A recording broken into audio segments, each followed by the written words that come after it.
जय हिंद दोस्तों, मैं नवीन शर्मा आप सभी का स्वागत करता हूं। आशा करता हूं आप सब एकदम अच्छे हैं, एकदम बेहतरीन हैं। एक बार सारे प्यारे दोस्त बताएंगे आप सब कैसे हैं। उम्मीद करेंगे बढ़िया, बेहतरीन, शानदार, गजब, जिंदाबाद होंगे। और हमारी साथी जर्नी में हम हर रोज आगे बढ़ते जा रहे हैं और आज हम पहुंच चुके हैं आपका प्रैक्टिस सेट नंबर 9 पर। एक बार थम्स अप करके मुझे बताएं कि भैया पिछले जो हमारे सेट हैं वो तैयार हैं। और अभी जब हमारे पास में एक तो कल, परसों और आपका नरसों, अगले 3 दिन होंगे आपके पास में, फ्राइडे, सैटरडे और संडे।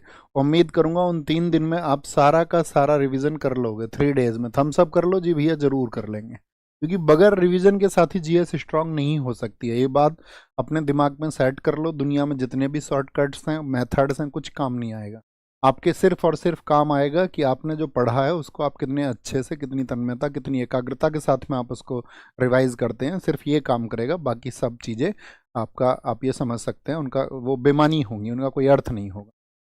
तो पहले क्रिकेटर अर्जुन पुरस्कार प्राप्तकर्ता कौन है? वो सलीम दुर्रानी है। कौन है? सलीम दुर्रानी साहब को मिला था सबसे पहला अर्जुन अवार्ड, जो 1961 में 20 खिलाड़ियों को मिला, उनमें से एक ये थे। अंतर्राष्ट्रीय हीमोफीलिया दिवस कब मनाया जाता है? जो हीमोफीलिया डे है वो आपका 17 अप्रैल को मनाया जाता है। राष्ट्रपति की शपथ आर्टिकल 60 में है। और नेशन इन मेकिंग, ये सुरेंद्र नाथ बनर्जी की बुक है। किसकी? सुरेंद्र नाथ बनर्जी की बुक है, सुरेंद्र नाथ बनर्जी की। और जीवीए क्या होता है? ग्रॉस वैल्यू एडेड होता है। आप एनवीए बताओ मुझे।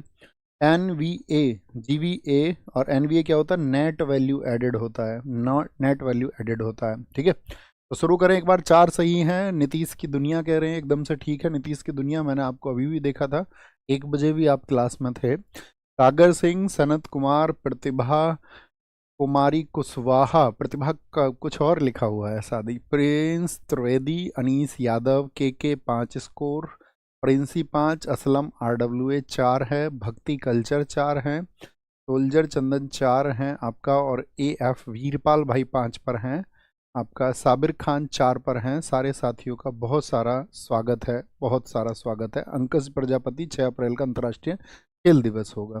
तो शुरू करें आज की क्लास को। You are ready? You are ready? सारे सितारे कहें जी भैया, सारी सितारी भी कह दें, सारे सितारे बताएं जी। ठुमरी संगीत निम्नलिखित में से किस नृत्य शैली से संबंधित है? ठुमरी कहाँ पर होता है? ठुमरी म्यूजिक। तो ठुमरी म्यूजिक है आपका नॉर्थ का, और नॉर्थ में होता है हिंदुस्तानी म्यूजिक। हिंदुस्तानी म्यूजिक में जैसे ख्याल होता है, टप्पा होता है, ठुमरी होता है। तो ठुमरी नॉर्थ में, तो नॉर्थ में कौन सा होता है? कथक होता है। कथक किस स्टेट में होता है? कथक अगर बात करें तो स्पेशली यूपी में होता है। कहाँ पर होता है? यूपी में होता है। ये बात आपको याद रख लेनी है, कहाँ पर होता है? यूपी में होता है। ठीक है, आपसे ये है कि कथक के लिए जो रूट वर्ड मैंने आपको बता रखा है, मुझे वो बताओ कि वो रूट वर्ड में आप ये कह सकते हैं कि भैया जितने भी महाराज हैं उन सब का संबंध किससे है? उन सब का संबंध है आपका कथक से। किससे? कथक से उनका संबंध है। हमको आप ये बताओ सारे के सारे दोस्त कि कथक का अन्य नाम क्या है? इसको बाकी इसको किस नाम से जानते हैं? अन्य नाम। कथक का जो अन्य नाम है वो है भैया आपका नटवरी। क्या है? नटवरी है। इसी को क्या बोलते हैं हम? Dance of story tellers. Dance of story tellers का क्या मीनिंग है? कथाकारों का नृत्य। किसका नृत्य है भैया? ये कथाकारों का नृत्य है। अगर हम बात करें आपसे कि ये किस परंपरा पर डेवलप हुआ है, तो नॉर्थ में थे आपका मुगल्स। तो किस परंपरा पर है? मुगल ट्रेडिशन पर है, मुगल परंपरा पर है आपका। अगर हम बोलें इसको रिवाइव किसने किया था, जब ये अपनी पहचान खो गया था, तो इसको पुनर्जीवित किसने किया था, यानी इसको रिवाइव किसने किया था? तो उनका नाम है लेडी लीला सोखे। क्या नाम है? लेडी लीला सोखे ने इसको साथी आपका रिवाइव किया था। इसमें जो कहानी सुनाने वाला होता है, जो स्टोरी टेलर होता है, कहानी सुनाने वाला, उसको क्या बोलते हैं? कहानी सुनाने वाला इसमें होता है पढ़ंत। क्या होता है? पढ़ंत। और साथ ही याद रख लेना, इसके कथक के 4 घराने हैं। एक घराने का नाम आप लिखो, किस हाउस को आप जानते हैं? क्या बोलोगे भैया? हम कहेंगे कथक किस शब्द से बना है? कथा से, स्टोरी से। इसके 4 घराने हैं, 4 घराने, जिसमें सबसे पुराना घराना है बनारस घराना। बनारस घराना क्या है इसमें? सबसे पुराना। वो बताओ इसके फाउंडर कौन थे बनारस घराने के? बनारस घराने के फाउंडर कौन है? दूसरा लखनऊ घराना है आपका, लखनऊ घराना है। तीसरा आपका इसमें जयपुर घराना है। क्या बोलोगे? जयपुर हाउस इसमें आता है, और चौथा रायगढ़ घराना जो कि छत्तीसगढ़ का है, रायगढ़ घराना। बनारस यूपी का ये है साथी इसका सबसे पुराना घराना। पूछा जाता है कथक का सबसे पुराना जो साथी आपका घराना है वो कौन सा है, बनारस है। और इसके संस्थापक कौन है आपका, तो इसके संस्थापक हैं आपका जानकी प्रसाद। क्या बोलोगे, जानकी प्रसाद। लखनऊ घराने के फाउंडर कौन है, लखनऊ घराने के ईश्वरी प्रसाद हैं। कौन है, ईश्वरी प्रसाद हैं। और महाराज जी किसके हैं, जयपुर घराने के। कौन से महाराज, भानुजी महाराज, भानुजी महाराज, भानुजी, भानुजी महाराज। और रायगढ़ घराने के साथी तो वो चक्रधर सिंह हैं। क्या बोलोगे, चक्रधर सिंह हैं, चक्रधर सिंह।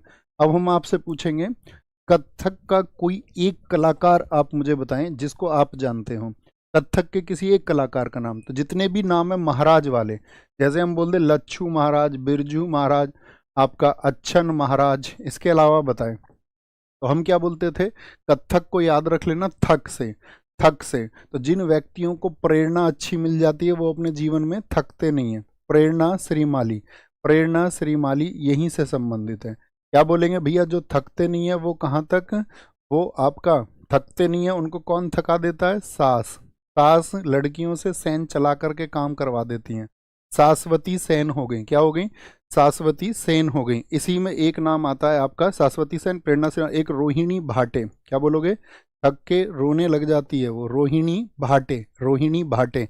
एक नाम इसमें आता है कुमुदनी लखिया का। कुमुदनी लखिया क्यों पूछी जाएंगी इस बार, क्योंकि पूछी इसलिए जाएंगे क्योंकि इनको अभी पद्म विभूषण मिला है 2025 में। कब, पद्म विभूषण 2025 में। दोनों बहनें नलिनी स्थाना और कमलिनी स्थाना, नलिनी स्थाना और साथी आपका कमलिनी स्थाना किससे जुड़ी हुई हैं, कमलिनी स्थाना। तो आप कहोगे ये भैया आपका कथक से जुड़ी हुई हैं, कथक से जुड़ी हुई हैं।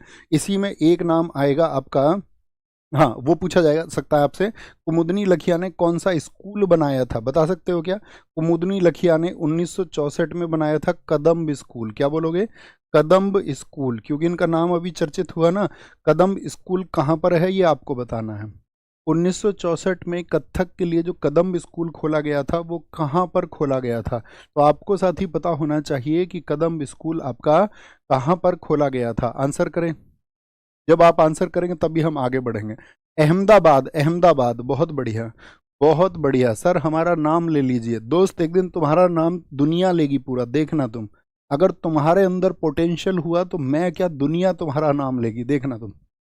नॉर्मन बोरलॉग राष्ट्रीय उत्कृष्टता पुरस्कार किस शोध क्षेत्र में उत्कृष्टता के लिए प्रदान किया जाता है। नॉर्मन बोरलॉग बताओ किस चीज के लिए जानते हैं इनको, तो इनको जानते हैं हम कृषि के लिए। किस देश के थे बताओ, ये भैया किस देश के थे, नॉर्मन बोरलॉग किस देश के थे, मैक्सिको के थे। कहाँ के थे, मैक्सिको के। और इनको किसके लिए जाना जाता है, ग्रीन रिवॉल्यूशन के लिए, हरित क्रांति के लिए जाना जाता है। इनको साथ ही नोबेल का जो पीस प्राइज मिला था किस वर्ष में बताओ, नोबेल शांति पुरस्कार इनको मिला था 1970 में, 1970 में। और नॉर्मन बोरलॉग पुरस्कार शुरू हुआ था 1972-73 में। कब, 72-73 में। और किस क्षेत्र के लिए मिलता है वो आप समझ गए होंगे, कृषि विज्ञान के लिए मिलता है। मैं आपसे कुछ अवार्ड बोलूंगा, आपको बताना है उनका फील्ड। बताओ शांति स्वरूप भटनागर पुरस्कार किस क्षेत्र के लिए और कब शुरू किए गए, तो 1958 में साइंस के लिए। क्या बोलोगे, शांति स्वरूप भटनागर पुरस्कार कब शुरू हुए, शांति स्वरूप भटनागर पुरस्कार। ये साथी आपका जिला बुलंदशहर, कहाँ के आपका, और सिकंदराबाद के रहने वाले थे, शांति स्वरूप भटनागर उत्तर प्रदेश के। इनके लिए 1958 में। क्या बोलोगे, किस क्षेत्र में, विज्ञान के क्षेत्र में, विज्ञान के क्षेत्र में, विज्ञान के क्षेत्र में। मुझे बताओ कलिंग पुरस्कार कब शुरू हुआ था, कलिंग पुरस्कार, कलिंग अवार्ड जो दिया जाता है साथी आपका वो दिया जाता है 1952 से। किस क्षेत्र में, विज्ञान के क्षेत्र में दिया जाता है, वो भी साइंस के फील्ड में।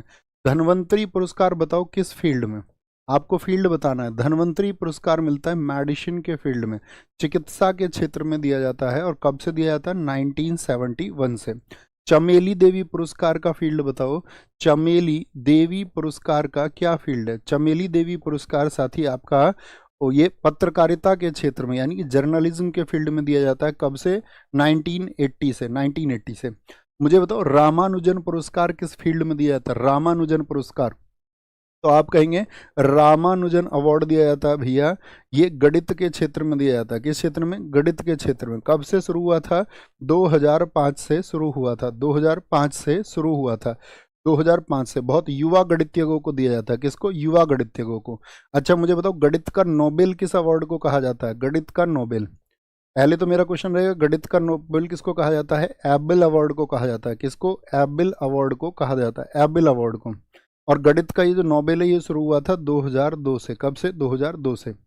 अच्छा मुझे बताओ, क्या गणित जो क्षेत्र है वो नोबेल पुरस्कार के लिए भी दिया जाता है, हाँ या ना? बोलो भाई फटाफट से। भैया पीएम जनधन योजना आपका 2014 है सर। भैया 2014 है, बिल्कुल बिल्कुल 2014 होगी। कोई दिक्कत है क्या इसमें? पीएम जनधन योजना 28 अगस्त 2014 होगी, बिल्कुल होगी। गणित का नोबेल आपका एबेल अवार्ड होगा, आपका एबेल अवार्ड। और ये कब से शुरू हुआ? 2000 आपका 2 से शुरू हुआ। कोई दिक्कत हुई थी क्या इसमें? आगे आएंगे, नेक्स्ट है सर, कल के प्रैक्टिस सेट में क्वेश्चन 23 में 2018 कर दिया। दोस्त गलती से लिख गया होगा, गलती से लिखा होगा उसको, तो बहुत कॉमन डेट है, ठीक है, 28 अगस्त 2014। कभी कुछ ऐसा माइंड में आए तो ऐसे पूछ सकते हैं आप नेक्स्ट डे, जैसे आप आज पूछ रहे हैं, ठीक है। बोले जी बिटारी मंदिर बोल दो भैया, उसको करेक्ट कर लेंगे। पिछले पेज पलट के एक बार कर लो ना, कल के सेट में 2014 कर लो उसको, 28 अगस्त 2014 है वो, ठीक है। आगे आएंगे तो क्या बोलेंगे, भिटारी मंदिर किस राज्य में स्थित है? उत्तर प्रदेश में है, उड़ीसा में है, झारखंड में है, या फिर बिहार में होगा? कहाँ पर है भिटारी मंदिर भैया? यूपी में है। यूपी के और टेम्पल्स आप हमको बताओ, जैसे भारत माता मंदिर कहाँ पर है? भारत माता मंदिर तो ये आपका वाराणसी में कहाँ पर है? यूपी में स्थित है। अगर मैं आपसे पूछूं, मुझे बताओ भीतरगांव ईट मंदिर यूपी में कहाँ पर है? शहर का नाम बताओ, भीतरगांव ईट मंदिर, ये यानी कि जिले का नाम बताओ, भीतरगांव। दशावतार भी कहाँ पर है आपका? दशावतार भी यहीं पर है। काशी विश्वनाथ एकमात्र ज्योतिर्लिंग है यहाँ पर, काशी विश्वनाथ। यूपी में कुल कितने ज्योतिर्लिंग बताए थे भैया? 12। उनमें से एक कौन सा? काशी विश्वनाथ है। उड़ीसा के हम आपको बता चुके हैं। झारखंड का याद रखो, यहाँ पर ज्योतिर्लिंग है भगवान शिव के लिए वैद्यनाथ। कौन सा? वैद्यनाथ मंदिर। बिहार की अगर बात करें, कल हमने आपको सुमेरा बताया। और एक याद रखो, महाबोधि टेम्पल, महाबोधि मंदिर, क्या बोलोगे? महाबोधि मंदिर कहाँ पर है? वो बिहार में है। कहाँ पर है? बिहार में है। ऐसे ही हम आपसे कुछ ज्योतिर्लिंग पूछेंगे, मुझे बताओ त्र्यंबकेश्वर और घृष्णेश्वर कहाँ पर है?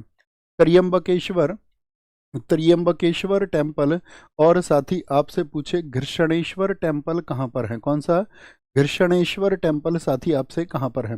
घृष्णेश्वर, क्या बोलेंगे इसको? सॉरी, घृष्णेश्वर टेम्पल कहाँ पर है? तो ये हैं आपके महाराष्ट्र में। कहाँ पर हैं? महाराष्ट्र में टेम्पल हैं।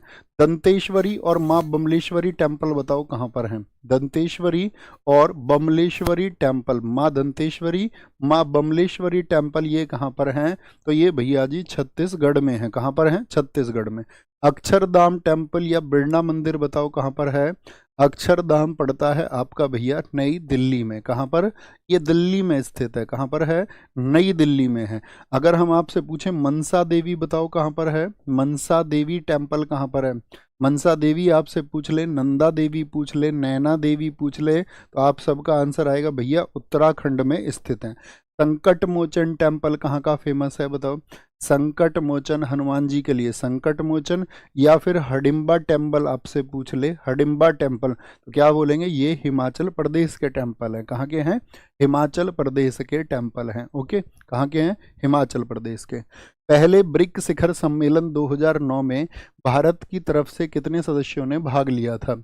मेरा क्वेश्चन आपसे ये रहेगा, ब्रिक्स में साथी कितने देश हैं? ब्रिक्स में कितने देश हैं बोलो भी? तो डॉक्टर मनमोहन सिंह, पी चिदम्बरम, प्रणब मुखर्जी या गुलाम नबी आज़ाद।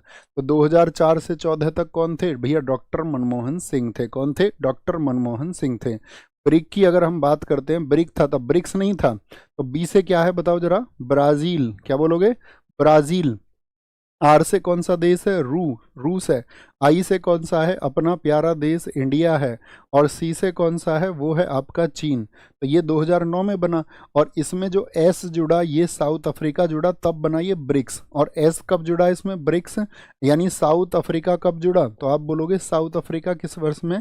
तो साउथ अफ्रीका 2010 में जुड़ा था। इसमें कब जुड़ा था? 2010 में जुड़ा था। इन्हीं देशों ने अपना एक बैंक बनाया था जिसको बोलते हैं न्यू डेवलपमेंट बैंक। तो बताओ न्यू डेवलपमेंट कब बना था, किस ईयर में बना था? तो न्यू डेवलपमेंट, फटाफट आंसर सोचा करो। न्यू डेवलपमेंट बैंक बना था भैया आपका 2014 में। कब बना था? 2014 में बना था। इन सब देशों की करेंसी किस लेटर से शुरू होती है?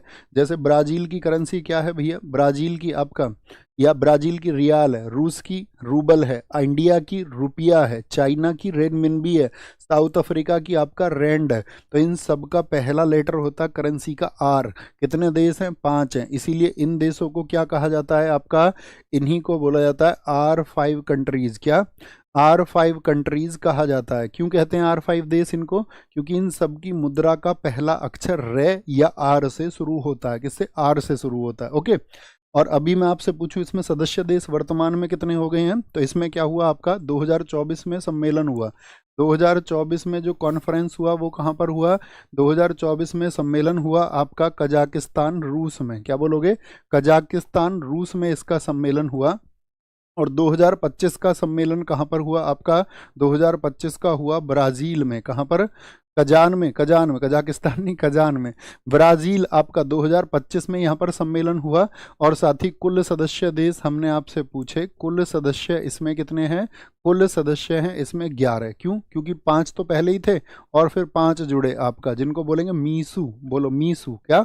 मिस्र हो गया आपका, इथियोपिया हो गया आपका, मिस्र हो गया, इथोपिया हो गया आपका, ईरान हो गया, ईरान हो गया आपका, सऊदी अरब हो गया, ऐसे सऊदी अरब, और यू से हो गया आपका यूएई, यूएई। और अभी बन गया 11वां सदस्य आपका, जो 11th मेंबर इसका बना है वो बना है इंडोनेशिया। इंडोनेशिया। तो कितने सदस्य है इसमें टोटल? कुल मिलाकर आंसर कर दो भैया आपका 11 है, 11 हैं। अब हम आपसे 2 क्वेश्चन और पूछेंगे। न्यू डेवलपमेंट बैंक का हेडक्वार्टर कहाँ पर है? एनडीबी जो है ये आपका, ये एनडीबी जो है, एनडीबी का हेडक्वार्टर कहाँ पर है? तो ये है संघाई में, संघाई में।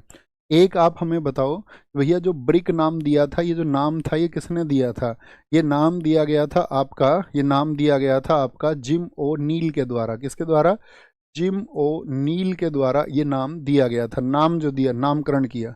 और ये नामकरण बहुत पहले हो गया था, 2001 में ये नामकरण हो गया था। ओके। विश्व प्रकृति संरक्षण दिवस कब मनाया जाता है? नेचर कंजर्वेशन डे कब मनाया जाता है? नेचर कंजर्वेशन डे कब मनाया जाता है?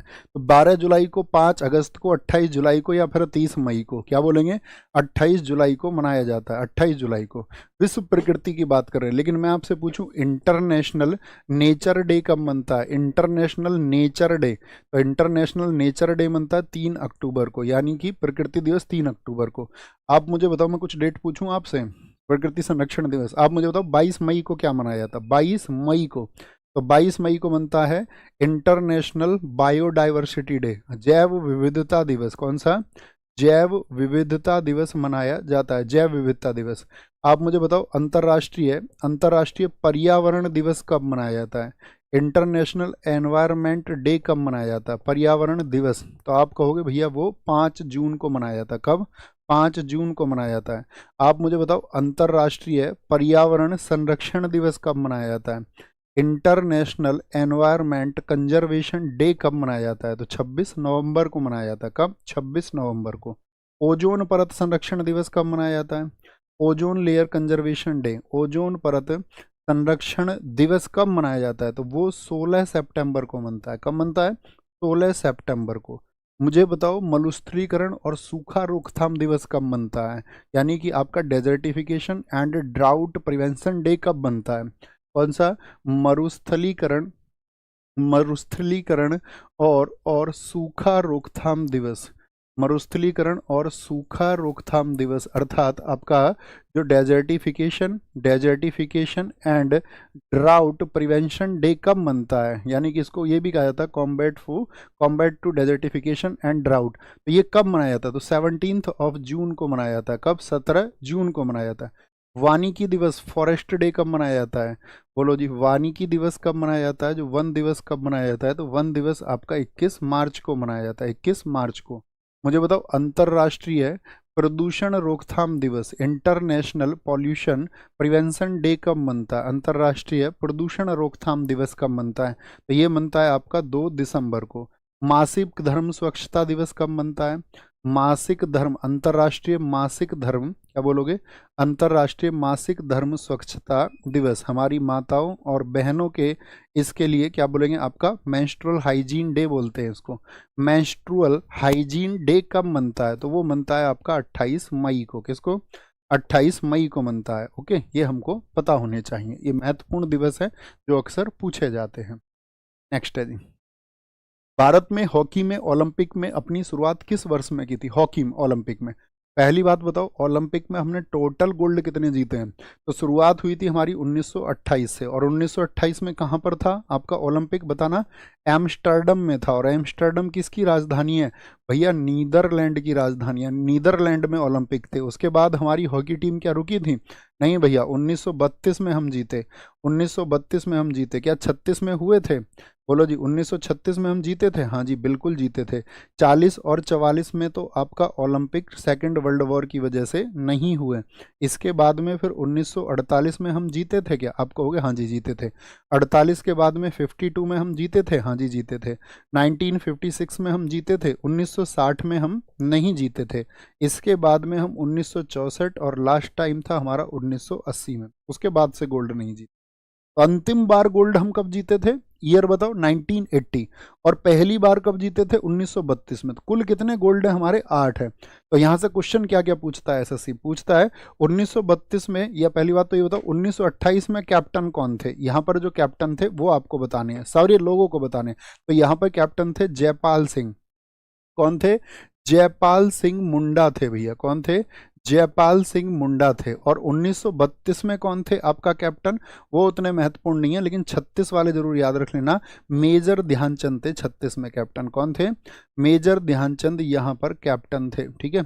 और 1980 के याद रख लेना, यहाँ पे कौन थे, वासुदेव भास्करण थे, कौन थे, वासुदेव भास्करण, कौन थे, वासुदेव भास्करण थे। ये सब नाम पूछे जाते हैं। एक, क्योंकि हमारा देश यहाँ पर आज़ाद हुआ था, और ब्रिटेन में ही आपका यहाँ पर ये ओलंपिक कहाँ पर चल रहे थे, लंदन में, यहीं से हम आज़ाद हुए थे, और यहीं पर हमने फाइनल में गोल्ड जीता, गोल्ड में हराया भी अंग्रेजों को ही। तो यहाँ पर कौन हमारे कैप्टन थे 1948 में, तो किशन लाल थे, कौन थे, किशन लाल यहाँ पर कैप्टन थे, किशन लाल, किशन लाल, ठीक है। अच्छा, 2024 में हमारी हॉकी टीम ने कौन सा मेडल जीता है, 2024 में, बोलो भाई, बहुत बढ़िया, जोटू भाई ने हमसे भी पहले लिख दिया था, बहुत कमाल। तो मुझे बताओ एक बार, क्या बोलेंगे जी, हमने आपसे क्या पूछा अभी, क्या पूछा था हमने आपसे, हाँ हमने पूछा था अभी जो आपका ओलंपिक हुआ, ओलंपिक में हमने किस, कौन सा मेडल जीता, ब्रॉन्ज, और किस टीम को हरा करके, 2024 के ओलंपिक में, 2024 के ओलंपिक में साथी हमने हॉकी में, क्या बोलोगे, यहाँ पर जो हमारे कैप्टन थे वो कौन साहब थे, तो यहाँ पर कैप्टन थे हमारे हरमनप्रीत सिंह, कौन थे, हरमनप्रीत सिंह थे। और इनकी कैप्टनशिप में हमने क्या बोलेंगे, यहाँ पर ब्रॉन्ज मेडल जीता, अर्थात कांस्य पदक जीता। क्या जीता जी हमने, कांस्य पदक को भाई साहब जीता। और किसको हराया था हमने कांस्य पदक के लिए, तो आप कहेंगे हमने स्पेन को हराया, किसको, स्पेन को हराया। किस अंतर से हराया, 2-1 से, किससे, 2-1 से हराया था, 2-1 से हमने यहाँ पर हरा दिया। अच्छा, यहाँ पे क्वेश्चन क्या बनेगा आपसे, 1908 में हमारे विजय रथ पे रोक लगी थी, यहाँ पर देखिए जरा ध्यान से, 1928 से चलते चलते 1960 में रोक लगी थी। तो ये दो तो वर्ल्ड वॉर की वजह से नहीं हुए, तो ये तो रोक थोड़ी है। तो यहाँ पर कौन जीत गया था बताएंगे, यहाँ पे कौन सा मेडल मिला था, ये मेडल भी पूछ लिया जाता है, सिल्वर मेडल था। और यहाँ पर पाकिस्तान को गोल्ड मिला था, किसको, पाकिस्तान की टीम को यहाँ पर गोल्ड मिला था। मैं आपसे पूछूंगा हॉकी का पहला वर्ल्ड कप जो कब हुआ था, अगर आपका आंसर आ गया तो तुम जबरदस्त स्टूडेंट हो। हॉकी का पहला वर्ल्ड कप, हॉकी का पहला जो साथी वर्ल्ड कप है वो आपका दोस्त कहाँ पर हुआ था, तो आप कहेंगे बार्सिलोना में हुआ था। कहाँ पर, बार्सिलोना में हुआ था, स्पेन में। कहाँ पर, बार्सिलोना स्पेन में हुआ था। और इसमें जो विजेता था वो पाकिस्तान था। कौन था विजेता, पाकिस्तान था, पाकिस्तान। अच्छा, भारत ने अपना पहला कप जीता था, तो जो इसके बाद में हुआ ये 1971 में हुआ। इसके 2 वर्षों के बाद में 1973 में जो हुआ उसमें भारत की सेकंड रैंक आई। 1973 के बाद में 1975 में हुआ तो भारत ने वर्ल्ड कप कब जीता, 1975 में। हॉकी के वर्ल्ड कप की बात कर रहे हैं, वर्ल्ड कप 1975 में जीता। और पहले विजेता पाकिस्तान को हरा करके ही जीता हमने। तो यहाँ पर हमारे कैप्टन कौन थे, ये बड़ी बात है। क्या बोलेंगे, 1975 में जीता, और यहाँ पर हमारा जो गोल्ड आया इसके कैप्टन कौन थे, तो अजीत पाल सिंह थे। कौन थे, अजीत पाल सिंह थे इसके कैप्टन। अजीत पाल सिंह हमारे कैप्टन थे, ये बात आपको याद रख लेनी है, ठीक है। 2-1 से हमने यहाँ पर पाकिस्तान को हरा दिया था। बात क्लियर है जी, बोलो भैया मजा आया। बैडमैन किस अभिनेता की आत्मकथा है, बैडमैन, बैडमैन किस अभिनेता की आत्मकथा है। गुलशन ग्रोवर, अमरीश पुरी, रजा मुराद, आशीष विद्यार्थी। चारों के चारों डॉन आदमी हैं अपने टाइम के, देख लो तुम, चारों के चारों डॉन है। एक खूंखार जिनके पास में ओमनी वैन होती थी और ओमनी वैन में उठा लिया करते थे। वो शटर वाली गाड़ी नहीं होती थी पहले, शटर खोला जिसका पीछे गया और उठाया और ले चलो। क्या बोलेंगे यहाँ पे, बैडमैन। तो ये गुलशन ग्रोवर की है, इसकी शक्ल देख के ही पता चल जाता था। क्या बोलेंगे जी, गुलशन ग्रोवर के। अमरीश पुरी, रजा मुराद, आशीष विद्यार्थी ने किताब लिखी है, ठीक है, इंटेलिजेंट आदमी। Concept of trigonometry and algebra, यही किताब तुम पढ़ना है ना, concept of trigonometry and algebra. सही में मत मंगा लेना कभी, सोचो भैया एल्जेब्रा मजबूत हो जाए। कॉन्सेप्ट की बात करें, बेसिक बुक है छोटे बच्चों के लिए, ठीक है। तुषार कपूर, मुझे बताओ तुषार कपूर की बुक कौन सी है। तुषार कपूर की बुक, तुषार कपूर की बुक है द बैचलर डैड। क्या बोलोगे, द बैचलर डैड किसकी बुक है, वो तुषार कपूर की बुक है। किसकी, तुषार कपूर की। सोनू सूद की बुक कौन सी है बताओ।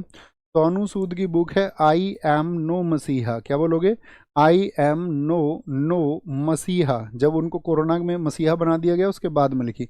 इमरान हाशमी की बुक का नाम बताओ फटाफट से, सबको पता होगी। इमरान हाशमी की बुक कौन सी है, केस ऑफ लाइफ। क्या बोलोगे, केस ऑफ लाइफ। ऐसी आयुष्मान खुराना की बुक आप सब जानते होंगे, बताओ बहुत, क्योंकि ये पुरानी किताब है। आयुष्मान खुराना की बुक का क्या नाम है, आयुष्मान खुराना की बुक का नाम है क्रैकिंग द कोड। कौन सी, क्रैकिंग द कोड किसकी है, आयुष्मान खुराना की। मैं फिर से आपसे बता देता हूँ दोस्त, जिसको आप बहुत विश्वास के साथ में जानते और याद हो आपको, उसको नोट डाउन करने की जरूरत नहीं है। अपने नोट्स में आप उसको लिखें कि हाँ इसको मैं भूल सकता हूँ या मुझे थोड़ा याद नहीं आ रहा था, इसलिए मैं इतनी चीज़ें बोलता हूँ। इसीलिए जो मेरे फेफड़े सूख चुके हैं ना इतने वर्षों तक लगातार बोलते बोलते पूरे पूरे दिन, तो वो उसका रिजल्ट सिर्फ और सिर्फ एक होना चाहिए, वो होएगा तुम्हारा क्या, तुम्हारा सिलेक्शन। आयुष्मान खुराना हो गई। मुझे बताओ इसमें नसरुद्दीन शाह की कौन सी बुक है, बताओ।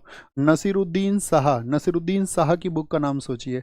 नसरुद्दीन शाह, जबरदस्त एक्टर नसरुद्दीन शाह की बुक का नाम है आपका and then one day. And then one day किसकी बुक है, वो नसरुद्दीन शाह की है। अच्छा यहाँ पर हम आपसे पूछे मनोज वाजपेयी की बुक का नाम बताओ। मनोज वाजपेयी ने कौन सी बुक लिखी है, मनोज वाजपेयी जबरदस्त एक्टर, द डेफिनेट बायोग्राफी। क्या बोलोगे, द डेफिनेट बायोग्राफी किसकी है, तो वो आपका मनोज वाजपेयी की है, डेफिनेट बायोग्राफी, ठीक है। अनुपम खेर की बुक का नाम बताओ। अनुपम खेर ने बुक लिखी है आपका यू आर द बेस्ट, और आप खुद से बोला करो इस बात को, you are the best, I am the best बोलना है, ठीक है। करण जौहर, इसकी किताब बताओ ढीले की कौन सी है। करण जौहर की बुक का नाम है आपका एन अनसूटेबल बॉय। क्या बोलोगे, अनसूटेबल बॉय, अनसूटेबल बॉय। ये जो इनकी चाल है ना ये तुमको फंसाने के लिए है, याद रख लेना, ये खुद मतलब पैदा करते हैं उसको, ठीक है, ताकि इनको लाइमलाइट मिलती रहे थोड़ा बहुत। लोगों को चाहिए क्या, टाइम पड़ा, 140 करोड़ आदमी है, 140 करोड़ आदमी में से आपका जो बेचारा बहुत मेहनत कर रहा है, जिसके पास में संसाधन नहीं है, जिसके पास कुछ नहीं है, एक वो वर्ग है इस देश में अलग जो 50% है, वो दिन रात मेहनत करता है, उसके पास कोई फुर्सत ही नहीं है किसी के ऊपर राय देने की, टिप्पणी करने की, ना उसको देखने की बॉलीवुड बॉलीवुड, वो जानता ही नहीं कुछ भी। उसका पूरा दिन जाता है खेत में, किसान में, बिल्डिंग में काम करने में, मजदूरी में, पूरा दिन चला जाता है। फिर इस देश में वो वर्ग आता है जो आपका 1% में इस देश की जीडीपी में 99% हिस्सा रखता है, उसको किसी से मतलब नहीं है। अब ये 51 के अलावा जितने 49% है जो बीच में, ना तो वो बहुत मेहनत कर रहे हैं, ना तो उनका पूरा दिन कहीं पे कंजप्शन में जा रहा है, यानी कि खत्म नहीं हो रहा, ना वो इस देश के लिए नीति निर्धारण कुछ ऐसी चीज़ें कर रहे हैं, वो इस देश के 1% में भी नहीं है, इंटेलेक्चुअल लोगों में भी नहीं है, ना वो इस देश के उद्योगपतियों में है। 49% में फिर कौन है, फिर उसी को कहते हैं भैया मीडियम क्लास, वही है फिर मीडियम क्लास, वही देखती है इनको और उसी की राय पेश होती है। निम्नलिखित में से कौन सदन का सदस्य हुए बिना उस सदन की अध्यक्षता करता है, कौन है जी साहब, वो भारत के उपराष्ट्रपति हैं। किस सदन की बात कर रहे हैं हम, किस सदन की अध्यक्षता ये करते हैं, तो राज्यसभा की। कौन सा पद होता है इनके पास में, सभापति। क्या बोलेंगे, क्योंकि ये क्या बोलेंगे, ये भैया सभापति होंगे, और इनको वेतन भी किस बात के लिए दिया जाता है? वेतन भी इस बात के लिए दिया जाता है क्योंकि ये आपका सभापति है, ये वहां पर चेयरमैन है, इसी बात के लिए तो सैलरी मिलती है इनको, ठीक है। अच्छा, आर्टिकल बताओ इनके कौन से हैं? जैसे उपराष्ट्रपति के बारे में किस आर्टिकल में बताया गया है? उपराष्ट्रपति वाइस प्रेसिडेंट को किस आर्टिकल में बताया गया है? 63 में। और वो सभापति के रूप में काम करेंगे, ये किस में है आपका? वो 64 में। किस में? सभापति के रूप में उनके जो कार्य हैं वो 64 में बताए गए हैं। और साथ ही इसमें सबसे इंपॉर्टेंट आता है 66 में इलेक्शन, निर्वाचन, क्या बोलोगे? निर्वाचन को बताया गया है, निर्वाचन को। और यहाँ पर याद रख लेना आपका 69 में क्या है? इनकी शपथ है। क्या है? शपथ है, शपथ है, ये आपको याद रख लेना। क्या बोलेंगे? उसमें उसकी शपथ को बताया गया है, शपथ को बताया गया है। राष्ट्रपति के रूप में कार्य, ये कहाँ पर बताया गया है? 70 में। क्या बोलोगे? राष्ट्रपति के रूप में कार्य, किसके रूप में? राष्ट्रपति के रूप में जो कार्य होंगे, रूप में जितने भी कार्य होंगे, ठीक है। तो ये 5 आर्टिकल याद रख लेना उपराष्ट्रपति से, इसके अलावा कुछ याद नहीं रखना। निम्नलिखित में से कौन उपराष्ट्रपति का निर्वाचन करता है? यानी कि उपराष्ट्रपति का जब इलेक्शन होगा तो उसमें कौन भाग लेंगे? कल राष्ट्रपति का हमने आपको बताया, एक तो दोनों सदनों के साथ ही आपका क्या होंगे? दोनों सदनों के आपका यानी कि लोकसभा और राज्यसभा के जो आपका जितने भी निर्वाचित सदस्य होंगे और जो विधानसभा के निर्वाचित सदस्य होंगे वो सब भाग लेते हैं। लेकिन उपराष्ट्रपति के चुनाव में क्या होगा? लोकसभा के सदस्य भाग लेंगे, हाँ जी। राज्यसभा के सदस्य लेंगे, हाँ जी। सभी तरह के सदस्य लेते हैं, ना विधानसभा ना विधान परिषद, इसके सभी सदस्य लेंगे। 1 और 2 एकदम से सही हो जाएगा, 1 2 सही हो जाएगा। मुझे बताओ साथी, जो उपराष्ट्रपति का पद है वो हमने किस देश से लिया है? वाइस प्रेसिडेंट का जो पोस्ट है, उपराष्ट्रपति का पद हमने कहाँ से लिया है? वो भैया हमने यूएसए से लिया है। कहाँ से? यूएसए से लिया है, यूएसए से। मुझे बताओ, उपराष्ट्रपति के चुनाव संबंधी कोई भी विवाद हुआ तो वो किस आर्टिकल में है? चुनाव संबंधी विवाद या उन पर अधिकार किसको है? तो इनके जो चुनाव संबंधी अधिकार हैं वो आते हैं आर्टिकल 71A में। क्या बोलेंगे? आर्टिकल 71A में। और ये सभी सुलझाए जाते हैं सुप्रीम कोर्ट द्वारा। किसके द्वारा? सुप्रीम कोर्ट के द्वारा। बाकी जैसे राष्ट्रपति के लिए आप जानते हो कि भाई प्रस्तावक और अनुमोदक 50-50 चाहिए, तो इसके लिए कितने चाहिए? संख्या लिख दीजिए, 20-20 चाहिए। तो वो तो सारी कॉमन चीजें हैं, उन सब की उतनी परीक्षा में पूछा भी नहीं जाता, वो जो पूछा जाएगा वो बताएंगे। भारत का उपराष्ट्रपति भारत का द्वितीय उच्चतम प्रतिष्ठित अधिकारी है। भाई पहला तो कौन सा होता है भारत में? फर्स्ट पर्सन तो राष्ट्रपति है। तो क्या सेकंड पर्सन, द्वितीय उच्चतम, क्या बोलोगे? सेकंड हाईएस्ट प्रेस्टिजियस ऑफिस इसी का होता है, हाँ जी। के पास अपने पद से जुड़ा कोई औपचारिक कार्य नहीं है, बिल्कुल। देखो, उपराष्ट्रपति का देश में क्या कार्य है? कोई कार्य नहीं है भैया। कार्य तो इसीलिए इनको सभापति बनाया जाता है, chairman of the upper house बनाया जाता है, वहां पर कार्य होता है। राष्ट्रपति की अनुपस्थिति में उसके कार्य करता है, हाँ जी बिल्कुल करता है। राष्ट्रपति के रूप में कार्य करता है यदि राष्ट्रपति त्याग पत्र देता है या पदच्युत किया जाता है और उसकी मृत्यु हो जाती है। सही बात है एकदम से, तो चारों सही बात होगी। क्या बोलोगे? सभी चारों एकदम से सही हो जाएंगे, सभी चारों एकदम से सही हो जाएंगे। निम्नलिखित में से कौन भारत के उपराष्ट्रपति नहीं थे? बड़ा जबरदस्त क्वेश्चन है भैया। जाकिर हुसैन थे क्या? पहले तो मुझे बताओ, पहले वाइस प्रेसिडेंट कौन से थे हमारे? पहले जो उपराष्ट्रपति थे वो कौन से थे? फर्स्ट वाइस प्रेसिडेंट तो पहले हैं भैया, आप याद रखोगे, सर्वपल्ली राधाकृष्णन। कौन है? सर्वपल्ली राधाकृष्णन है, सर्वपल्ली राधाकृष्णन है, ठीक है, सर्वपल्ली राधाकृष्णन। जाकिर हुसैन थे जी भैया। गोपाल और जीडी पाठक, हाँ जी। एम हिदायतुल्ला बिल्कुल थे। नीलम संजीव रेड्डी नहीं रहे। अब हम आपसे पूछेंगे ऐसे कितने व्यक्ति हैं, ऐसे व्यक्तियों के नाम बताओ जो राष्ट्रपति और उपराष्ट्रपति दोनों रहे हैं। ऐसे व्यक्ति बताओ कुल जो आपका प्रेसिडेंट भी रहे हों, यानी कि राष्ट्रपति भी रहे हों, और आपका वाइस प्रेसिडेंट भी रहे हों, वाइस प्रेसिडेंट भी। बताओ जी कितने व्यक्ति रहे हैं इस देश में? तो आप कहोगे कुल 6 व्यक्ति रहे हैं। क्या बोलोगे? 6 व्यक्ति रहे हैं। जैसे सर्वपल्ली राधाकृष्णन हो गए, सर्वपल्ली राधाकृष्णन हो गए, आपको पूछ लेगा कौन नहीं रहा है। जाकिर हुसैन हो गए, जे हुसैन बोल दो, जाकिर हुसैन बोल दो। इसमें आपका वीवी गिरी है, वीवी गिरी। आर वेंकट रमन, क्या बोलते हैं? आर वेंकट रमन है आपका, आर वेंकट रमन। उसके बाद वेंकट रमन के साहब के बाद में आते हैं फिर आपका वीवी गिरी, वेंकट रमन, शंकर दयाल शर्मा। कौन? शंकर दयाल शर्मा। और शंकर दयाल शर्मा के बाद में आपका आते हैं यहाँ पर के आर नारायणन। कौन?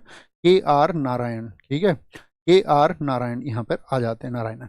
तो इसके लिए तो नाम भी आता है, कैसे बोलेंगे? राधा कृष्ण, क्या बोलेंगे? राधा कृष्ण जाकिर से आता है जागिरी, राधा कृष्ण जागिरे, राधा कृष्ण जागिरे। वेंकट से पूछा, शंकर ने बोला नारायण, ऐसे बोलते हैं। अच्छा मुझे बताओ, एम हिदायतुल्लाह जो है वो पहले मुस्लिम थे? आप कहेंगे हाँ जी, ये पहले मुस्लिम थे। क्या ये आपका सीजीआई भी रहे थे, हमारे देश के चीफ जस्टिस ऑफ इंडिया भी रहे थे? हाँ जी। क्या ये देश के राष्ट्रपति भी रहे थे? पहले मुस्लिम, बोलो जी हाँ भैया, एकदम से ठीक है, पहले मुस्लिम रहे थे क्या ये? पहले मुस्लिम रहे थे क्या ये? मेरा क्वेश्चन आपसे ये है, बताना मुझे हाँ या ना। एम हिदायतुल्लाह पहले मुस्लिम कहेंगे हम इनको या नहीं कहें? बहुत जबरदस्त क्वेश्चन है। कुछ लोग यस कह रहे हैं यार, ये तो गलत बात है। पहले मुस्लिम कौन होंगे? जाकिर हुसैन होंगे। कौन होंगे? पहले जाकिर हुसैन होंगे। कौन हो जाएंगे? पहले जाकिर हुसैन हो जाएंगे। हाँ, अगर मैं बोलूं पहले मुस्लिम ऐसे व्यक्ति जो चीफ जस्टिस ऑफ इंडिया थे और राष्ट्रपति बने, ठीक है। बोलो जी। इमेज लें एक बार, फोटो लें एक बार, बैठ कर देखना आराम से क्या क्रम है। आजकल बहुत क्वेश्चन पूछे जाते हैं, पूछ लेगा भारत के चौथे उपराष्ट्रपति कौन थे? फिफ्थ आपका जो साथी वाइस प्रेसिडेंट थे वो कौन थे? छठे पूछ लेगा। जब टिपिकल क्वेश्चन बनाना होता है तो ऐसे ही पूछता है। बताओ जी, निम्नलिखित में से कौन सा है जो सही सुमेलित नहीं है? कल हमने आपको बताया था 1885 में कांग्रेस का पहला अधिवेशन, 86 में दूसरा, 87 में तीसरा और 88 में चौथा हुआ था, ठीक है, 1888 में। तो यहाँ के लिए हमने क्या बोला था? बम्बई में हुआ था, ये कलकत्ता में हुआ था, ये मद्रास में हुआ था, मद्रास में, और ये हुआ था साथी आपका कहाँ पर? इलाहाबाद में। कहाँ पर? इलाहाबाद में हुआ था, ठीक है। यही हमने तुमको बताया था। हाँ जी भैया, यही बताया था। अच्छा, क्वेश्चन पूछ लूँ कल का? बताना, तीसरे अधिवेशन में कांग्रेस के कितने प्रतिनिधियों ने भाग लिया था? यहाँ कितने रिप्रेजेंटेटिव्स थे मद्रास में? तब पता चलेगा। तो 1887 मद्रास हो गया, 1888 भैया आपका इलाहाबाद हो गया, 1890 में कलकत्ता में हुआ था। 1890 में, तो देखो इसको ऐसे याद रख लेना, 1889, सॉरी इसका भी बिल्कुल आसान है, जैसे बकमई बताया ना, 1889, 1890, 1891 और 1892। इसके लिए आ जाएगा बकनई, बकनई, बकमई, बकनई। तो क्या बोल देंगे? यहाँ पर फिर से बम्बई, कलकत्ता, न से, लेकिन यहाँ पर क्या है? यहाँ पर आपका नागपुर है, महाराष्ट्र वाला, जिसमें पी आनंद थे अध्यक्ष। कौन थे? पी आनंद। ई से इलाहाबाद ही होगा। तो अब बताओ मुझे जरा कौन सा ठीक नहीं है? तो 1889 का कहाँ पर हो गया आपका? वो भैया 1890 का क्या कलकत्ता हो जाएगा? हाँ जी। 1892 का क्या बम्बई है? आप कहोगे नहीं, गलत हो जाएगा। 92 का फिर से इलाहाबाद होना चाहिए। कहाँ पे होगा? 1892 का हुआ था इलाहाबाद। और यहाँ पे महत्वपूर्ण बात पता है क्या है? 1892 इलाहाबाद में व्योमेश चंद्र बनर्जी जो है ना, वो दोबारा अध्यक्ष बने थे। क्या बने थे? तो बहुत बार पूछा जाता, व्योमेश चंद्र बनर्जी दोबारा कब साथी आपका अध्यक्ष बने थे? तो पहली बार किस में थे दोस्त, बताएं जरा, व्योमेश चंद्र बनर्जी? तो पहला जब बंबई का हुआ था, जो साथी आपका जो तेजपाल आपका जो संस्कृत विद्यालय था, तेजपाल गोकुल जो आपका संस्कृत विद्यालय था आपका, क्या बोलेंगे, जो कि आपका कहाँ पर था? बम्बई में, बम्बई में हुआ था, ठीक है। और यहाँ पर याद रखना 1890 के कलकत्ता में कौन है जरा बताओ? यहाँ पर थे आपका फिरोज शाह मेहता, फिरोज शाह मेहता थे भैया आपका। इलाहाबाद की अगर हम बात करें, यहाँ पर कौन थे? यहाँ पर जॉर्ज यूल, हम आपको बता चुके, पहला अंग्रेज अध्यक्ष था। कौन? पहला अंग्रेज अध्यक्ष था, ठीक है, पहला अंग्रेज अध्यक्ष था। 1893 में हम कल आपको बता चुके। यहाँ पर आप हमको दो डेट बताओ, 1896 में अध्यक्ष कौन थे? 1896 में कहाँ पर हुआ था? कलकत्ता में। और अध्यक्ष कौन थे आपका यहाँ पर? तो अध्यक्ष थे यहाँ पर, याद रखना, रहमतुल्लाह शानी। कौन थे? रहमतुल्लाह शानी यहाँ पर अध्यक्ष थे दोस्त। और रहमतुल्लाह शानी क्यों महत्वपूर्ण है? क्योंकि 1896 में क्या हुआ था? 1896 में वंदे मातरम, वंदे मातरम को गाया गया था। और वंदे मातरम को दोस्त मुझे एक बात बताओ, 1896 कलकत्ता अधिवेशन में गाया गया, ये तो ठीक बात है। वंदे मातरम को किस पुस्तक से लिया गया है? फटाफट से आंसर करेंगे। किस पुस्तक का हिस्सा है हमारा वंदे मातरम? ठीक है। और एक याद रख लेना, 1911, 1911 में क्या हुआ था? कलकत्ता में ही अधिवेशन हुआ था। और इसके अध्यक्ष कौन थे? इसके थे पंडित बिशन नारायण। कौन थे? पंडित बिशन नारायण धर इसके अध्यक्ष थे। और यहाँ पर इंपॉर्टेंट बात यह है कि हमारा नेशनल एंथम जन गण, क्या बोलोगे, जन गण मन को गाया गया, जन गण मन को गाया गया, ठीक है। वंदे मातरम क्या है? हमारा राष्ट्रीय गीत है, नेशनल सॉन्ग है भैया। आनंद मठ पुस्तक में है। अच्छा बताओ, आनंद मठ पुस्तक किस भाषा में लिखी गई है? वही आनंद मठ पुस्तक है जिसको बंकिम चंद्र ने लिखा है, जिसमें आपका जो आपका क्या बोलेंगे उसको, जो सेंट रेबेलियन है, यानी कि सन्यासी विद्रोह जो हमारे देश में हुआ बंगाल में काल 1770 के चलते हुए, वही आपका क्या है? सन्यासी विद्रोह। अब वो भी आपका किस में लिखा हुआ है? आनंद मठ पुस्तक में। बंगाली भाषा में लिखी गई आनंद मठ पुस्तक कब प्रकाशित हुई थी बताना? बहुत बार क्वेश्चन पूछा गया कॉम्पिटिटिव एग्जाम में कि आनंद मठ पुस्तक कब प्रकाशित हुई थी। जो इसको बता देगा वो हीरो ऑफ द क्लास है। भारतीय राष्ट्रीय कांग्रेस की प्रथम महिला अध्यक्ष कौन थी? पहली महिला जो कांग्रेस की अध्यक्ष हुई। भारतीय तो नहीं पूछ रहा है ना, देख लिया करो, इस क्वेश्चन में बहुत ज्यादा कंफ्यूज हो जाते हैं हम कि कहीं भारतीय तो नहीं पूछ रहा, नहीं, वो पूछ रहा प्रथम महिला अध्यक्ष। तो प्रथम महिला कौन है? आपका एनी बेसेंट। कैसे याद रखते हैं? 1917, कितने जोड़ोगे बताओ, कितने जोड़ोगे? 8, और फिर कितने जोड़ोगे? 1933, 8 8 जोड़ते चले जाओ। तो 1917 में एनी बेसेंट बनी। एनी बेसेंट बनी आपका 1925 में कौन बनी थी? 1925 में आपका सरोजनी नायडू, जो ऑप्शन बी में लिखी हुई है, क्या बोलोगे? सरोजनी नायडू बनी थी, सरोजनी नायडू। 1933 में कौन बनी थी? नलिनी सेनगुप्त बनी थी, नलिनी सेनगुप्त। ये भी साथी यूरोपियन थी, ठीक है ना, यूरोपियन थी, आपका एनी बेसेंट की तरह ही। तो ये क्या है? सरोजनी नायडू को बोले तो प्रथम भारतीय महिला है, क्योंकि एनी बेसेंट नहीं थी ना भारतीय। एनी बेसेंट फिर भैया किस देश की थी? वो तो आयरलैंड की थी, वो तो आयरलैंड की थी। मुझे आप बताओ स्वतंत्र भारत की पहली कौन बनी? स्वतंत्र भारत की पहली महिला, पहली महिला अध्यक्ष, स्वतंत्र भारत की पहली महिला कौन थी? पहली महिला तो वो 1959 में बनी। क्या नाम है उनका? 1959 में इंदिरा गांधी बनी। कौन बनी? इंदिरा गांधी। दिल्ली में सेशन था तब इनको बनाया गया था, इंदिरा गांधी। 1925 में कहां पर था सेशन, बताना जरा। जो अधिवेशन था 1925 में भैया कानपुर में था। कहां पर था? कानपुर में। और 1917 में सेशन कहां था? ये कलकत्ता में था। कहां पर था? कलकत्ता में। ये 32वां सेशन था। कौन सा? 32वां सत्र था।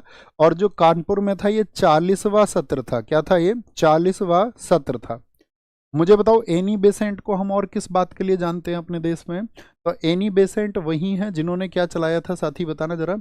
एनी बेसेंट ने एक तो इन्होंने बनाया था सेंट्रल हिंदू कॉलेज। क्या बोलोगे? Central Hindu college. किस वर्ष में बना था? Central Hindu college. Central Hindu college की स्थापना इन्होंने ही की थी आपका 1898 में, 1898 में। यही बाद में क्या बन गया था? BHU। क्या बन गया था? भारत, सॉरी, क्या बन गया था ये? आपका बनारस हिंदू यूनिवर्सिटी, BHU। क्या बन गया था? बनारस हिंदू यूनिवर्सिटी। ये बना किस वर्ष में? और किस व्यक्ति ने प्रयास किए इसके लिए, BHU को बनाने के लिए? तो आप कहेंगे इसके लिए थे मदन मोहन मालवीय जी। कौन? मदन मोहन मालवीय जी थे, मदन मोहन मालवीय जी थे। ओके, पहली चीज तो ये। कब बना था BHU? 1915-16 में बन गया था, 1915-16 में, ठीक है। अब यहाँ पर 1916 में फाइनली बन गया था। और एनी बेसेंट को हम जानते हैं कौन से आंदोलन से जुड़ी रही थी ये जो देश में आई थी? तो थियोसोफिकल आंदोलन से। कौन से आंदोलन से नाम आता है इनका हमेशा? थियोसोफिकल आंदोलन से। थियोसोफिकल आंदोलन हमारे देश में शुरू हुआ था या देश से बाहर? तो आप कहेंगे थियोसोफिकल आंदोलन तो भैया हम बताएंगे आपको समाज सुधार के जब टॉपिक पढ़ाएंगे, तो वो हुआ था भारत से बाहर। कहाँ पर? न्यूयॉर्क में। उसको क्योंकि एक तो मैडम ब्लाटावस्की थी और एक थे कर्नल हेनरी अलकार्ड, जो रूस के और ये आपका अमेरिका, दोनों ने शुरू किया इसको। और फिर भारत में, पूरी दुनिया में ये चले। एनी बेसेंट को जाना जाता है आपका होम रूल आंदोलन के लिए। किसके लिए? होम रूल आंदोलन इन्होंने हमारे देश में चलाया। किस वर्ष में चला था होम रूल आंदोलन? दो लोगों ने चलाया, एक तो तिलक साहब ने। तो तिलक वाला आंदोलन अलग है, पंडित बाल गंगाधर तिलक का। इनका जो होम रूल आंदोलन है वो है मद्रास का। और ये शुरू हुआ था आपका अप्रैल, क्या बोलोगे? ये आपका अप्रैल 1916 में शुरू हुआ था, अप्रैल 1916 में। और जो तिलक साहब का वो सितंबर में शुरू हुआ था, ठीक है, 1916 में ही हुआ था। हालांकि उनका, इनकी दो मैगजीन बहुत पूछी जाती है, बताओ कौन कौन सी मैगजीन है इनकी? मैगजीन का नाम है एक तो कॉमनवील। क्या बोलोगे? कॉमनवील कहा जाता है, कॉमनवील आप याद रख लीजिए। या एक मैगजीन है इनकी न्यू इंडिया। कौन सी मैगजीन है? न्यू इंडिया मैगजीन से किसका संबंध है? तो एनी बेसेंट का संबंध है, एनी बेसेंट का। जवाहरलाल नेहरू ने भारतीय राष्ट्रीय कांग्रेस के किस अधिवेशन की अध्यक्षता नहीं की थी? जवाहरलाल नेहरू ने कोई किस अधिवेशन की अध्यक्षता नहीं की कांग्रेस के? लाहौर अधिवेशन। लाहौर अधिवेशन में क्या हुआ था आपका? कंप्लीट स्वराज की बात हुई थी, पूर्ण स्वराज की बात। क्या बोलोगे? पूर्ण स्वराज की बात किस सेशन में हुई थी? तो वो हुई थी आपका 1929 में। लखनऊ अधिवेशन 1936 में हुआ। फैजपुर अधिवेशन गांव में होने वाला पहला सत्र है ये, महाराष्ट्र में गांव में होने वाला कोई अधिवेशन था ये, गांव में होने वाला पहला। इससे पहले सारे शहरों में हुए थे, एक गांव में होने वाला पहला था और महाराष्ट्र का ये गांव था आपका। रामगढ़ अधिवेशन की अध्यक्षता नहीं की, क्योंकि रामगढ़ अधिवेशन 1940 में थे आपका अबुल कलाम आजाद। कौन? Abul Kalam Azad. Second world war इस समय शुरू हो चुका था और इस समय पे कांग्रेस का कोई अध्यक्ष नहीं बदला, ठीक है, अध्यक्ष बदलने की जरूरत नहीं पड़ी क्योंकि सबका ध्यान उधर ही था। तो इस वजह से 1940 से 45 तक कौन बने रहे, आपका अबुल कलाम आजाद ही बने रहे। तो सबसे लंबे समय तक कांग्रेस के अध्यक्ष कौन रहे, सबसे लंबे समय तक कांग्रेस के जो अध्यक्ष रहे वो कौन है, तो अबुल कलाम आजाद हैं। सबसे युवा अध्यक्ष भी कौन थे, यही थे। तो कब बने थे ये पहली बार अध्यक्ष, बताएं, ईयर बताओ।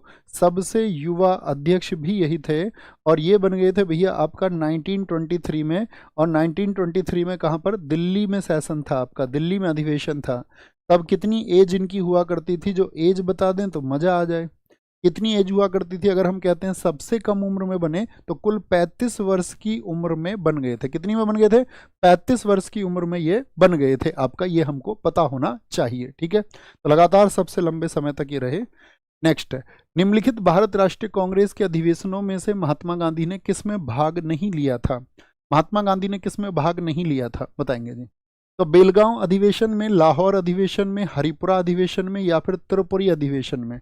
तो भैया बेलगांव अधिवेशन में तो गांधी जी खुद अध्यक्ष रहे थे। कितनी बार गांधी जी कांग्रेस के अध्यक्ष रहे, सिर्फ एक बार, और ये बेलगांव कर्नाटक का अधिवेशन था। लाहौर अधिवेशन में बिल्कुल गांधी जी गए पूर्ण स्वराज की मांग के साथ में। हरिपुरा में गांधी जी ने बड़ी मतलब अपनी ही मर्जी से किसको यहाँ पर जो अध्यक्ष बनवाया था, वो किसको बनवाया था, यहाँ पे अध्यक्ष कौन थे दोनों में, तो यहाँ पर अध्यक्ष थे आपके सुभाष चंद्र बोस। कौन थे, सुभाष चंद्र बोस थे साथी। और सुभाष चंद्र बोस जब अध्यक्ष बने थे, हरिपुरा, हरिपुरा कहाँ पर पड़ता है बताना, हरिपुरा पड़ता है गुजरात में, कहाँ पर, गुजरात में। और त्रिपुरी है एमपी में। इसी अधिवेशन को कहा जाता है कांग्रेस का संकट। किस अधिवेशन को कांग्रेस का संकट कहा जाता है, क्योंकि यहाँ पर क्या था, 1938 में जब यहाँ पर अध्यक्ष बन गए थे सुभाष चंद्र बोस, तो उनके एक्ट से जो कांग्रेस की कार्यकारिणी थी वो खिलाफ थी, गांधी जी भी उनके खिलाफ हो गए। तो 1939 में जब चुनाव हुआ था तो गांधी जी ने इसको, इनके सुभाष चंद्र बोस खिलाफ चुनाव लड़ने के लिए अपना एक प्रतिद्वंदी तैयार कर दिया था, बी पट्टाभी सीतारमैया। लेकिन हुआ क्या था रिजल्ट्स में कि बी पट्टाभी सीतारमैया को तो मिले 1377 वोट और आपका जो सुभाष चंद्र बोस जी थे उनको 1580 वोट मिले। और इसी वजह से क्या हुआ, सुभाष चंद्र बोस जी की जीत हुई। लेकिन कांग्रेस जो राष्ट्रीय कार्यकारिणी थी उसके सदस्यों ने क्या कर दिया, इस्तीफा दे दिया। और उनके इस्तीफा देने की वजह से क्या हो जाता है, इस्तीफा देने की वजह से फिर इन्होंने भी कांग्रेस को छोड़ दिया। तो यहाँ पे क्वेश्चन है कि इसके बाद में उन्होंने क्या कर दिया, कांग्रेस को छोड़ दिया। क्या बोलेंगे, कांग्रेस छोड़ करके कौन सा संगठन बनाया था, बताओ। कांग्रेस छोड़ करके एक संगठन बनाया था उन्होंने 1940 में। कौन सा, उसका नाम है फॉरवर्ड ब्लॉक। क्या था, फॉरवर्ड ब्लॉक एक संगठन बनाया था कि भारत की आज़ादी के लिए हम काम करते रहेंगे। और कांग्रेस जब उन्होंने छोड़ दी थी तो कांग्रेस के छोड़ने पर उनके अध्यक्ष कौन बने थे, बताओ। कांग्रेस के अध्यक्ष कौन बने थे इनके छोड़ने पर, तो राजेंद्र प्रसाद बने थे, राजेंद्र प्रसाद बने थे।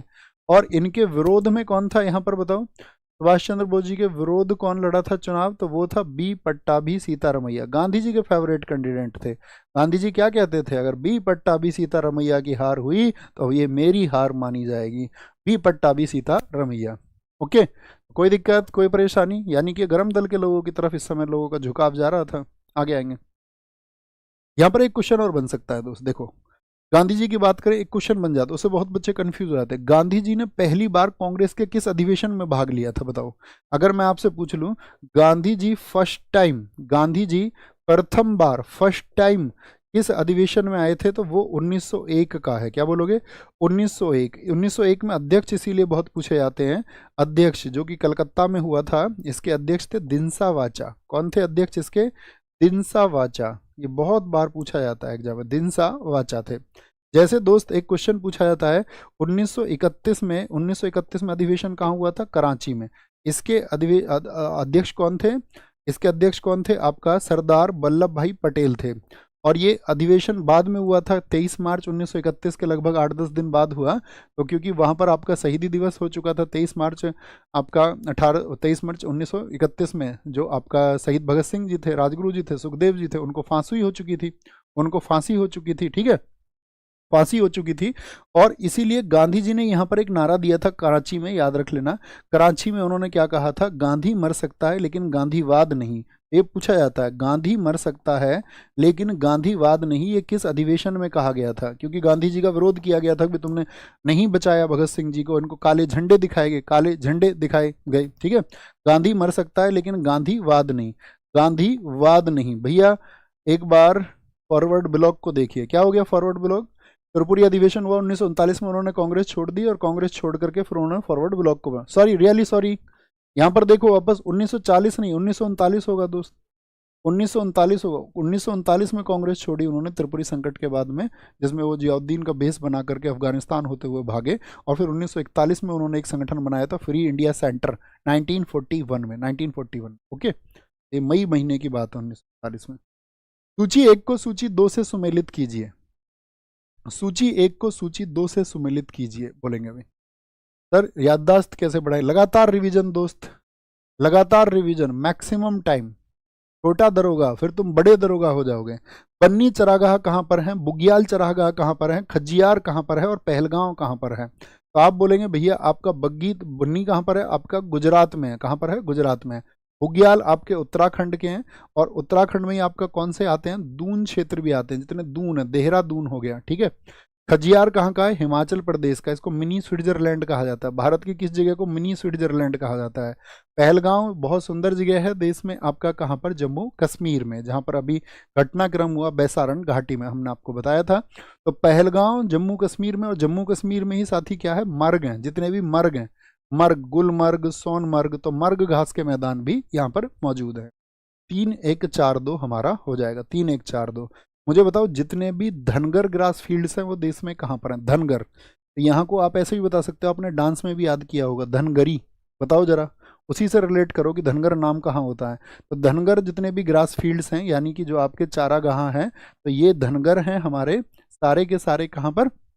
आप कहेंगे धनगर हैं हमारे महाराष्ट्र में। कहाँ पर हैं?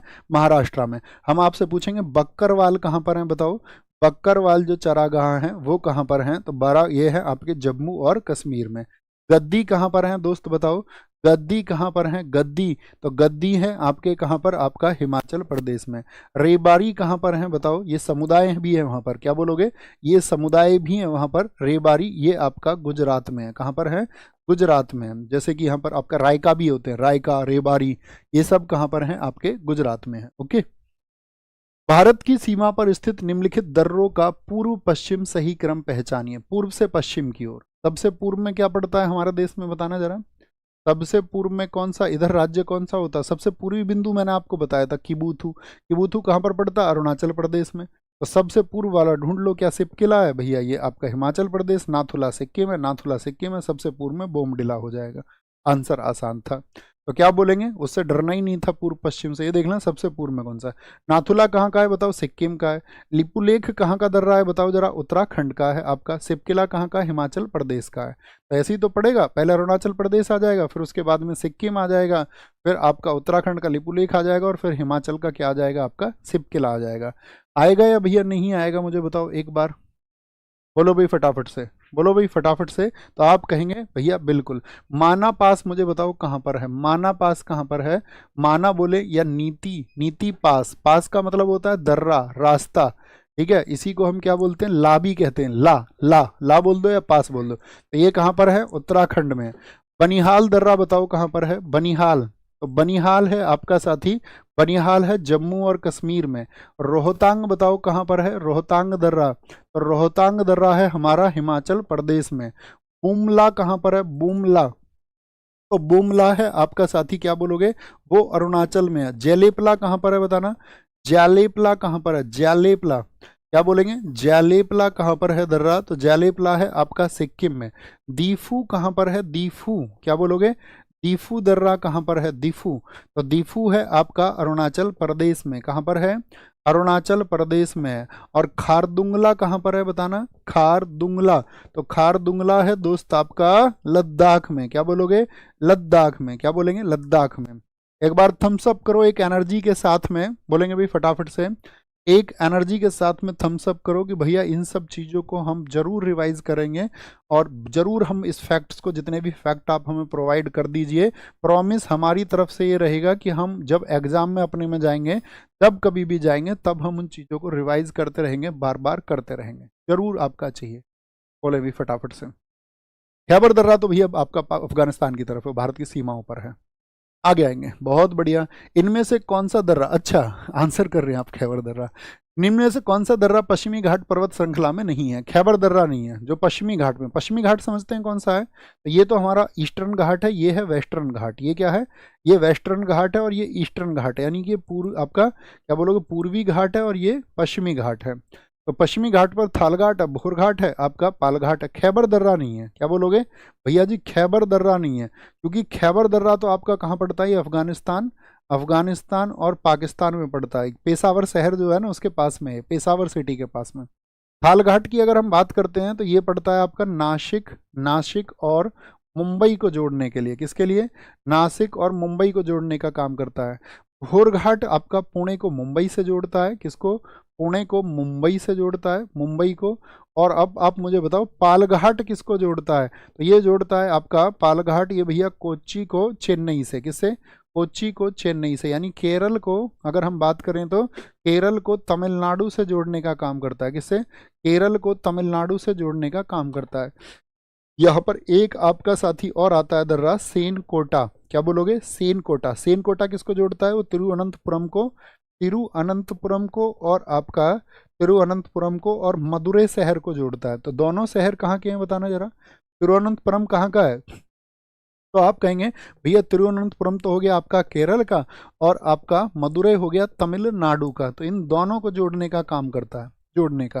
देखो इसमें कई बार तो ऐसा होगा कि ये तो आपका क्या हो गया साथी, नॉर्थ हो गया, ये साउथ हो गया, ये क्या हो गया, साउथ हो गया। तो इसमें उत्तर से दक्षिण का क्रम पूछ लेता है, वो बहुत बार पूछता है। नॉर्थ टू साउथ इसका क्या क्रम है दर्रों का? तो नॉर्थ टू साउथ पहले थाल आएगा, तो टी लिखना, पहले टी लिखना, फिर बी लिखना, फिर आता है भोर घाट, क्या आता है? भोर घाट आता है। फिर आता है आपका चोरला, क्या आता है? चोरला आता है। और फिर आता है पाल घाट, क्या आता है? फिर पाल घाट आता है। तो क्या से याद रखेंगे? TBCP, क्या बोलोगे? TBCP, थाल घाट, भोर घाट, भोर घाट, चोरला और फिर पाल घाट आता है। बोलो TBCP, क्या याद रखेंगे? नॉर्थ टू साउथ TBCP होगा, TBCP होगा। निम्नलिखित युग्मों में से कौन सा सही सुमेलित नहीं है? आम्र बोसार, जो आपका मैंगो सावर होता है, मैंगो सावर जो आम को पकाने में मदद करता है, क्या वो केरला में होती है? हाँ जी। काल बैसाखी क्या राजस्थान में होती है? नहीं भैया, काल बैसाखी जो होती है आपका, क्या राजस्थान सुमेलित नहीं है। काल बैसाखी कहाँ पर होती है बताएंगे? तो हम कहेंगे काल बैसाखी वेस्ट इंडीज में, सॉरी वेस्ट बंगाल में होती हैं, वेस्ट बंगाल में होती हैं। या फिर इनको हम कह सकते हैं आपका नॉर्थ इंडिया में। नॉर्थ इंडिया में कौन सी आपका इसी नाम से होती हैं, सॉरी लिखा ही हुआ है ऑप्शन सी में। तो नॉर्थ इंडिया में तो फिर उन्हीं को नाम को लू कहा जाता है, हम आपको ये बताने वाले थे। ठीक है, क्या बोलेंगे उनको? लू नॉर्थ इंडिया में कहा जाता है, यानी हरियाणा में। मंजरी बौछारें जो आपका साथी, मंजरी आपका, मंजरी किसको बोलते हैं? कॉफी सावर को बोलते हैं। इसको क्या बोलते हैं? कॉफी सावर। कॉफी को क्या कहा जाता है? मंजरी। तो कॉफी सावर बोले तो आपका मंजरी की बौछारें। तो काल बैसाखी क्या हो जाएगा? गलत हो जाएगा। क्या हो जाएगा साथी? आपका गलत हो जाएगा। मुझे बताओ यहाँ पर ऐसी एक हवाई चलती है नोहर, नोहर कहाँ पर चलती हैं? तो नोहर चलती हैं आपका बिहार और झारखंड में। कहाँ पर? बिहार और झारखंड में। लू सर्दियों में चलती हैं या गर्मियों में? अब लू चलने का वक्त आ चुका है। क्या बोलेंगे? गुरुजी सब परिवार में ठीक है मेरे दोस्त, सब ठीक है, एकदम से सब ठीक है।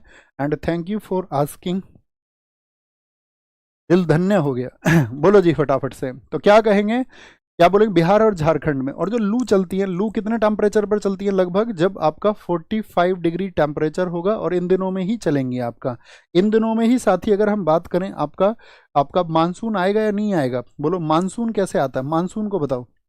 मानसून की अगर हम बात करें तो जो मानसून आता है आपका, मानसून आता है दक्षिण पश्चिमी जब हवा चलेंगे। क्या चलेंगी? दक्षिण पश्चिम हवा चलेंगे, दक्षिण पश्चिम हवाओं से। और भारत के किस किस किस राज्य में सबसे पहले आएगा मानसून? किस राज्य में उसका प्रवेश होगा? राज्य में प्रवेश होगा आपका, तो राज्य में प्रवेश होता है उसका सर्वप्रथम केरला में। क्या बोलोगे? केरला में। इन्हीं दिनों में साथी भूमध्य सागर में क्या होते हैं? पश्चिमी विक्षोभ उत्पन्न हो जाते हैं। क्या? पश्चिमी विक्षोभ। पश्चिमी विक्षोभ बोले तो आपका जो वेस्टर्न डिस्टर्बेंस होते हैं, वेस्टर्न डिस्टर्बेंस ये कहाँ पर उत्पन्न होते हैं? ये भूमध्य सागर में या फिर कैस्पियन सागर में, भूमध्य सागर में या फिर कैस्पियन सागर में उत्पन्न होते हैं आपका पश्चिमी विक्षोभ। पश्चिमी विक्षोभ का काम क्या होता है? देखो मानसून के समय तो वर्षा होती है ही, लेकिन जब गैर मानसूनी वर्षा हो जाए, यानी जब किसान को जरूरत भी नहीं है और तब हो जाए, फसलों को बर्बाद कर देती है, वही है पश्चिमी विक्षोभ। इसमें क्या होता है? गैर मानसूनी वर्षा होती है, गैर मानसूनी, यानी कि सर्दियों में वर्षा हो जाएगी, गैर मानसूनी वर्षा, तो सर्दियों में वर्षा कर देगा आपका। जैसे वर्षा की बात हम कर रहे हैं, तो मुझे ये बताओ, भारत में सबसे ज्यादा वर्षा किस जगह पर होती है? सबसे ज्यादा बारिश कहाँ पर होती है? सबसे ज्यादा वर्षा भारत में कहाँ पर होती है? तो सबसे ज्यादा वर्षा होती है आपका मासिन राम में। कहाँ पर? मासिन राम में। और मासिन राम कहाँ पर पड़ता है आपका? मासिन राम में, जहाँ पर लगभग 11,871 mm वर्षा होती है। जल का स्तर देखा जाता है ना उससे, से आपका। मुझे बताओ, वर्षा के जो जल की माप की जाती है किससे होती है? रेन गेज से। तो रेन गेज यानी वो उसको कितना उठा देगा ऊपर, तो यही गेज होता है। मासिन राम ये कहाँ पर पड़ता है? मेघालय में। और मेघालय में जो साथी आपका, मुझे बताओ, जो मेघालय है उसमें जो 3 पहाड़ियां हैं, गारो, खासी और जयंतिया, कौन कौन सी? गारो, खासी और जयंतिया, इनमें सबसे ज्यादा वर्षा किस में होती है? तो आप क्या बोलोगे? खासी में होती है, और उन्हीं में स्थित है मासिन राम, तीनों पहाड़ियों के बीच में। तो क्या बोलेंगे आपका? ये आपका खासी में है। उत्पादन के 4 कारक कौन कौन से होते हैं? आपको यदि प्रोडक्शन करना है दोस्त, तो उसके लिए आपको क्या क्या चाहिए? पूंजी चाहिए आपको, हाँ जी भैया चाहिए। परिवहन, उत्पादन के लिए परिवहन नहीं, परिवहन तो कहीं एक जगह से दूसरी जगह ले जाने के लिए। परिवहन नहीं होगा दोस्त आपका, परिवहन नहीं होगा तो क्या बोलेंगे? भूमि चाहिए, हाँ जी भैया। श्रम चाहिए, लेबर, काम तो करना पड़ेगा, हाँ जी। पूंजी, कैपिटल चाहिए, और साथ में एंटरप्रेन्योरशिप भी चाहिए, हाँ जी, उद्यमिता भी चाहिए। और यहीं पे हम निकालते हैं फिर औसत उत्पाद। ये फॉर्मूला बहुत पूछा जाता है, बताना जरा। जो एवरेज आपका साथी प्रोडक्ट होता है, औसत उत्पाद को कैसे निकालते हैं? औसत उत्पाद निकलता है कि कुल उत्पाद देख लो, टोटल प्रोडक्ट देख लो, टोटल प्रोडक्ट, कुल उत्पाद अपॉन अपॉन श्रम अर्थात लेबर। तो क्या होता है? Average product equals to total product upon labour हो जाएगा, अपॉन लेबर हो जाएगा। The general theory of employment, interest and money 1936 नामक बुक किस अर्थशास्त्री के द्वारा लिखी थी? मैंने दोस्त कैलकुलेशन करी है, और कैलकुलेशन करके मुझे ये लगा कि जो सेट है ना आपके, जैसे हमको 30 कराने थे, तो ऐसा भी हो सकता है वो सेट हमको शायद 31, 32 या 33 कराने पड़े। जो चीज़ें मैं सोच रहा हूँ आप सब लोगों को क्रमवार डिलीवर करने की, कि ये चीज़ तब उन सेट के बीच में तब डिलीवर होगी, तो उसकी वजह से मुझे लग रहा है 1-2 सेट आपके एक्स्ट्रा हो सकते हैं। कोई दिक्कत तो नहीं है उसमें? कोई परेशानी तो नहीं? बताओ। तो journal theory of employment, interest and money 1936 नामक पुस्तक किस अर्थशास्त्री द्वारा लिखी गई? अगर 30 में पूरा हो जाएगा तो कोई दिक्कत नहीं है ना, फिर तो उसी में कर देंगे। बाकी लगेगा तो करा लेंगे आपका। सर मतलब ये 30 क्लासेस करानी थी ना टोटल, तो मैं उस हिसाब से चल रहा हूँ, मुझे लगता है कि उसमें थोड़ा क्लास बढ़ सकती है 1-2। तो ये किसकी है? ये जेएम कीन्स की बुक है। किसकी है? जेएम कीन्स की बुक है। एडम स्मिथ की बुक का नाम बताना जरा मुझे। एडम स्मिथ की बुक का नाम क्या है? एडम स्मिथ, पहली बात तो याद रख लेना, उनको फादर ऑफ इकोनॉमिक्स बोलते हैं, अर्थशास्त्र के पिता कहते हैं। क्वेश्चन पूछा जाता है एडम स्मिथ किस देश के हैं, किस देश के, और कौन सी बुक लिखी और किस ईयर में लिखी? तो क्या बोलेंगे? एडम स्मिथ, जो कि आपका स्कॉटलैंड के है। कहाँ का? Scotland, Scotland. और इसकी बुक का नाम जो है, एडम स्मिथ की जो बुक का नाम है, वो थ्योरी ऑफ मोरल सेंटिमेंट्स है। क्या बोलोगे? थ्योरी ऑफ मोरल सेंटिमेंट, पहले ये बुक लिखी थी इन्होंने। थ्योरी ऑफ मोरल सेंटिमेंट्स ये बुक लिखी है इन्होंने 1759 में। और फिर वेल्थ ऑफ नेशंस, क्या बोलोगे? Wealth of Nations. और वेल्थ ऑफ नेशंस कब लिखी? वेल्थ ऑफ नेशंस लिखी 1776 में, ठीक है, 1776 में, ठीक है। और आपका जेएम कीन्स हो गया आपका, तो इसको, हाँ, एडम स्मिथ को और क्या बोलते हैं? Father of economics. क्या बोलते हैं? Father of economics. Father of economics कहा जाता है, यानी कि आपका क्या कहेंगे हम? अर्थशास्त्र का पिता कहा जाता है, अर्थशास्त्र का पिता कहा जाता है। मुझे बताओ, कैपिटल इन द आपका जो 21 सेंचुरी है, ये किसने लिखी है बुक? क्या बोलेंगे? कौन सी बुक है? Capital in the 21st century. Capital in the 21st century. 21st century ये किसने लिखी है? 21st सेंचुरी बुक किसने लिखी है? इकोनॉमिक्स की बहुत चर्चित किताब है, तो बोलना थॉमस पिकेटी ने लिखी है। किसने लिखी है? थॉमस पिकेटी ने लिखी है। थॉमस पिकेटी ने इसको लिखा है। पुअर इकोनॉमिक्स किसने लिखी है? पुअर इकोनॉमिक्स बुक को किसने लिखा है? तो भारतीय अभिजीत बनर्जी ने लिखा है, ठीक है। अभिजीत बनर्जी ने, उनके एक सहायक लेखक थे, उनका नाम है एस्थर डुफ्लो। एस्थर डुफ्लो किसके साथ मिलके? एस्थर डुफ्लो, ये इनके साथ ही रहते हैं ज़्यादातर। एस्थर डुफ्लो ने मिलकर के इसको लिखा है, एस्थर डुफ्लो ने। प्रिंसिपल ऑफ इकोनॉमिक्स किसने लिखी है बताना? प्रिंसिपल्स ऑफ इकोनॉमिक्स, ये साथी बहुत पुराने अर्थशास्त्री हैं। इकोनॉमिक्स ये लिखी है आपका अल्फ्रेड मार्शल ने। एक क्वेश्चन पूछ लें रिवीजन वाला, बताना। मैंने आपको कल बताया था अमर्त्य सेन को जो आपका नोबेल मिला था 1998 में, वो किस फील्ड में मिला था? अमर्त्य सेन को 1998 में किस फील्ड में मिला था? तो आप क्या बोलेंगे भैया? उनको मिला था आपका वेलफेयर इकोनॉमिक्स में, यानी कि कल्याणकारी अर्थशास्त्र के, कल्याणकारी अर्थशास्त्र के क्षेत्र में मिला है। ओके। एक अलग अनुशासन के रूप में मैक्रो इकोनॉमिक्स के संस्थापक जनक के रूप में किसे जाना जाता है? Macro economics. मैक्रो इकोनॉमिक्स किसको बोलते हैं? समष्टि अर्थशास्त्र को, समष्टि को, समष्टि अर्थशास्त्र को, समष्टि। तो समष्टि का मतलब क्या है आपका? एक तो होता माइक्रो, माइक्रो मतलब सूक्ष्म, एक होता मैक्रो यानी कि विशाल हो गया आपका, विशाल। तो इसका जो जनक है वो J.M. कीन्स है। अगर मैं आपसे पूछ लूँ माइक्रो इकोनॉमिक्स के कौन है? माइक्रो इकोनॉमिक्स के कौन है? यानी कि जो आपका सूक्ष्म अर्थशास्त्र है, सूक्ष्म अर्थशास्त्र, जिसको हम व्यष्टि अर्थशास्त्र भी कहते हैं। क्या कहते हैं? व्यष्टि अर्थशास्त्र भी जिसको कहा जाता है, व्यष्टि अर्थशास्त्र। तो इसके साथी कौन है? तो इसके हैं आपका, क्या बोलोगे? Alfred Marshall. बोलो जी साहब, कौन है? अल्फ्रेड मार्शल है भाई साहब, अल्फ्रेड मार्शल है। और साथ में आपका एडम स्मिथ। कौन है? एडम स्मिथ है, एडम स्मिथ है, एडम स्मिथ। नेक्स्ट, प्रधानमंत्री मातृ वंदना योजना की शुरुआत कब की गई थी? व्हेन वाज द प्रधानमंत्री मंत्रा वंदना योजना लॉन्च्ड? 1 जनवरी 2017 को, 2018, 2016, 2015। तो 1 जनवरी 2017 को की गई थी, सो गई थी, ठीक है, 1 जनवरी 2017 को। इसका मूल नाम क्या होता था पता है आपको? इस योजना को ही पहले कहा जाता था आपका, क्योंकि 2010 की योजना थी, इंदिरा गांधी मातृत्व सहयोग योजना।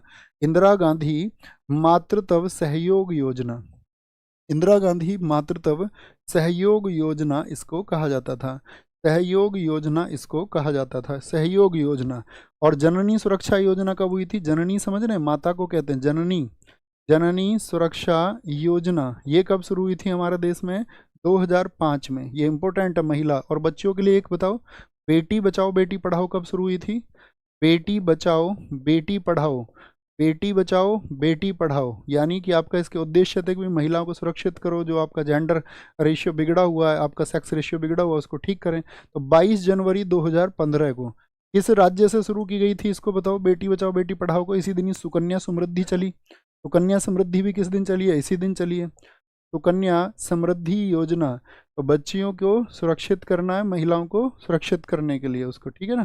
जो चाइल्ड्स में बच्ची हैं भाई, लोगों के अंदर आज भी वो द्वेष है कि बच्ची होगी तो कितना भी विकसित भारत हो गया हो, या अभी तो कितना भी विकसित हो जाए, लेकिन कभी दकियानुसी सोच लोगों के मन में आज भी है। ऐसा कोई नहीं है जो वो मुस्कुरा दे एकदम से, बहुत कम है, 1% लोग होंगे, 1% लोग होंगे वो तब तो मुस्कुरा देते हैं कि पहले लड़के हैं ठीक है लड़की होगी, लेकिन जब पहली बार में लड़की हो जाए तो तब शायद कोई मुस्कुराए, लेकिन दूसरी बार में दूसरी भी लड़की हो जाए तो मुस्कुराहटें उड़ जाती हैं। तीसरी बार में अगर तीसरी लड़की हो गई तो फिर तो ऐसे समझो कि भैया तब तक बच्चे करने तब तक लड़का ना हो जाए। जैसे आते ही एकदम से वो चक्रवर्ती सम्राट अशोक पैदा होंगे और आते ही समस्त अखंड भारत का निर्माण वही बच्चा करेगा, ठीक है, नहीं तो हो नहीं पाएगा। फिर तो बड़ी दिक्कत हो जाएगी। वही भारत है जो वो बच्चा जो पैदा होगा वही ऐसा बच्चा पैदा होगा जो आज हमारा वो चल रहा है ना टैक वॉर, जो टैक वॉर हमारा तक तो कहाँ चल रहा है, हम तो टैक वॉर में कहीं भी नहीं है। चाइना और अमेरिका के बीच में टैक वॉर जो चल रहा है, वही बच्चा उस टैक वॉर में इंडिया को आगे लेके जाएगा। तो वो जरूर आना चाहिए, है ना, उसके बगैर आए तो कुछ हो ही नहीं सकता। और ऐसा भी हो सकता है वही 10वां अवतार कल की भी हो जाए, तो पॉसिबल है ये भी। तो इसीलिए वो लोग ये करते हैं कि लड़का पैदा ही होना चाहिए, क्योंकि हमारे यहाँ भी तो ये लिख दिया गया ना कि 10वां अवतार लड़की नहीं हो सकती। तो ये भी घोषणा कर दी गई पहले ही कि 10वां अवतार जो होगा वो लड़का होगा, तो लड़की नहीं हो सकती। तो ये भी बड़ी चिंता है लोगों को कि क्या पता वो 10वां अवतार हमारे घर में ही पैदा हो जाए। तुमको छोड़ के आ रहे हैं ये अनाथ आश्रम और तुम फिर भी नहीं मान रहे हो, ठीक है। वो तो क्या, वो तो बेचारे बुजुर्ग हो चले, हमसे पहली पीढ़ी है, मैं तुम्हारी बात कर रहा हूँ। तुम जो तुम्हारे साथ के, अगली पीढ़ी हमारी होगी, है ना। तो देख लेना थोड़ा इसका। तो इसी का नाम बदल के इस योजना का क्या नाम रखा गया? इसी का नाम करने की प्लानिंग की गई, बदलाव, बेटी आपकी धनलक्ष्मी और विजय लक्ष्मी। 2019 में जब कमेटी बैठी थी तो इसका नाम क्या सुझाया गया था तब उस समय पर? बेटी आपकी धनलक्ष्मी और विजय लक्ष्मी, बदलाव, BADLAV, बेटी आपकी धन लक्ष्मी और विजय लक्ष्मी कोई दिक्कत, कोई परेशानी? निम्न में से किस समीकरण द्वारा संवेग की गणना की जाती है? संवेग की गणना, संवेग बराबर द्रव्यमान बटे आयतन, संवेग बराबर द्रव्यमान गुणा वेग, और संवेग बराबर द्रव्यमान गुणा त्वरण। तो क्या बोलोगे? संवेग यानी कि P मोमेंटम, P बराबर क्या होता है? M into V. अब मैं बोलूँ V दुगना हो जाए तो क्या हो जाएगा? संवेग भी कितना हो जाएगा? 2 गुना हो जाएगा, 2 गुना हो जाएगा। अब इसका थोड़ा यूनिट करके बताओ, डायमेंशन बताओ इसका। M, मास को किस में नाप लेंगे? किलोग्राम में, यानी M में नाप जाएगा। और ये क्या होता है आपका? V। वेग क्या होता है? वेग बराबर होता है आपका, वेग क्या हो जाएगा? वेग बताओ फटाफट से, विस्थापन बटे समय से निकाल लेंगे। तो इसको निकाल लेंगे L अपॉन टी से। किससे? L अपॉन टी से निकाल लेंगे। तो क्या बन जाएगा? ML की पावर -1। आप मुझे बताओ थोड़ा सा, सही है क्या ये? ML का पावर -1। मेरा हाथ थोड़ा कमजोर है इसमें, एकदम ठीक है, ओके, फिर तुक्के से हो गया हमसे।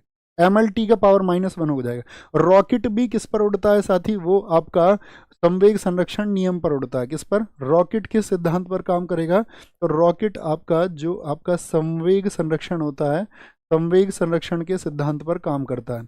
वेग अगर 2 गुना हो गया तो ये दुगना हो जाएगा, और गतिज ऊर्जा कितनी हो जाएगी? वेग दुगना हो गया तो गतिज ऊर्जा 4 गुना हो जाएगी, क्योंकि V का स्क्वायर होता है, उसमें क्या होता है? V स्क्वायर होता है। प्रकृति में विद्युत धनात्मक होती हैं, इलेक्ट्रोपॉजिटिव इन नेचर।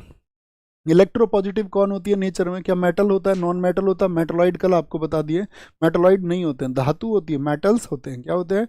मेटल्स होते हैं इलेक्ट्रोपॉजिटिव। क्या बोलेंगे?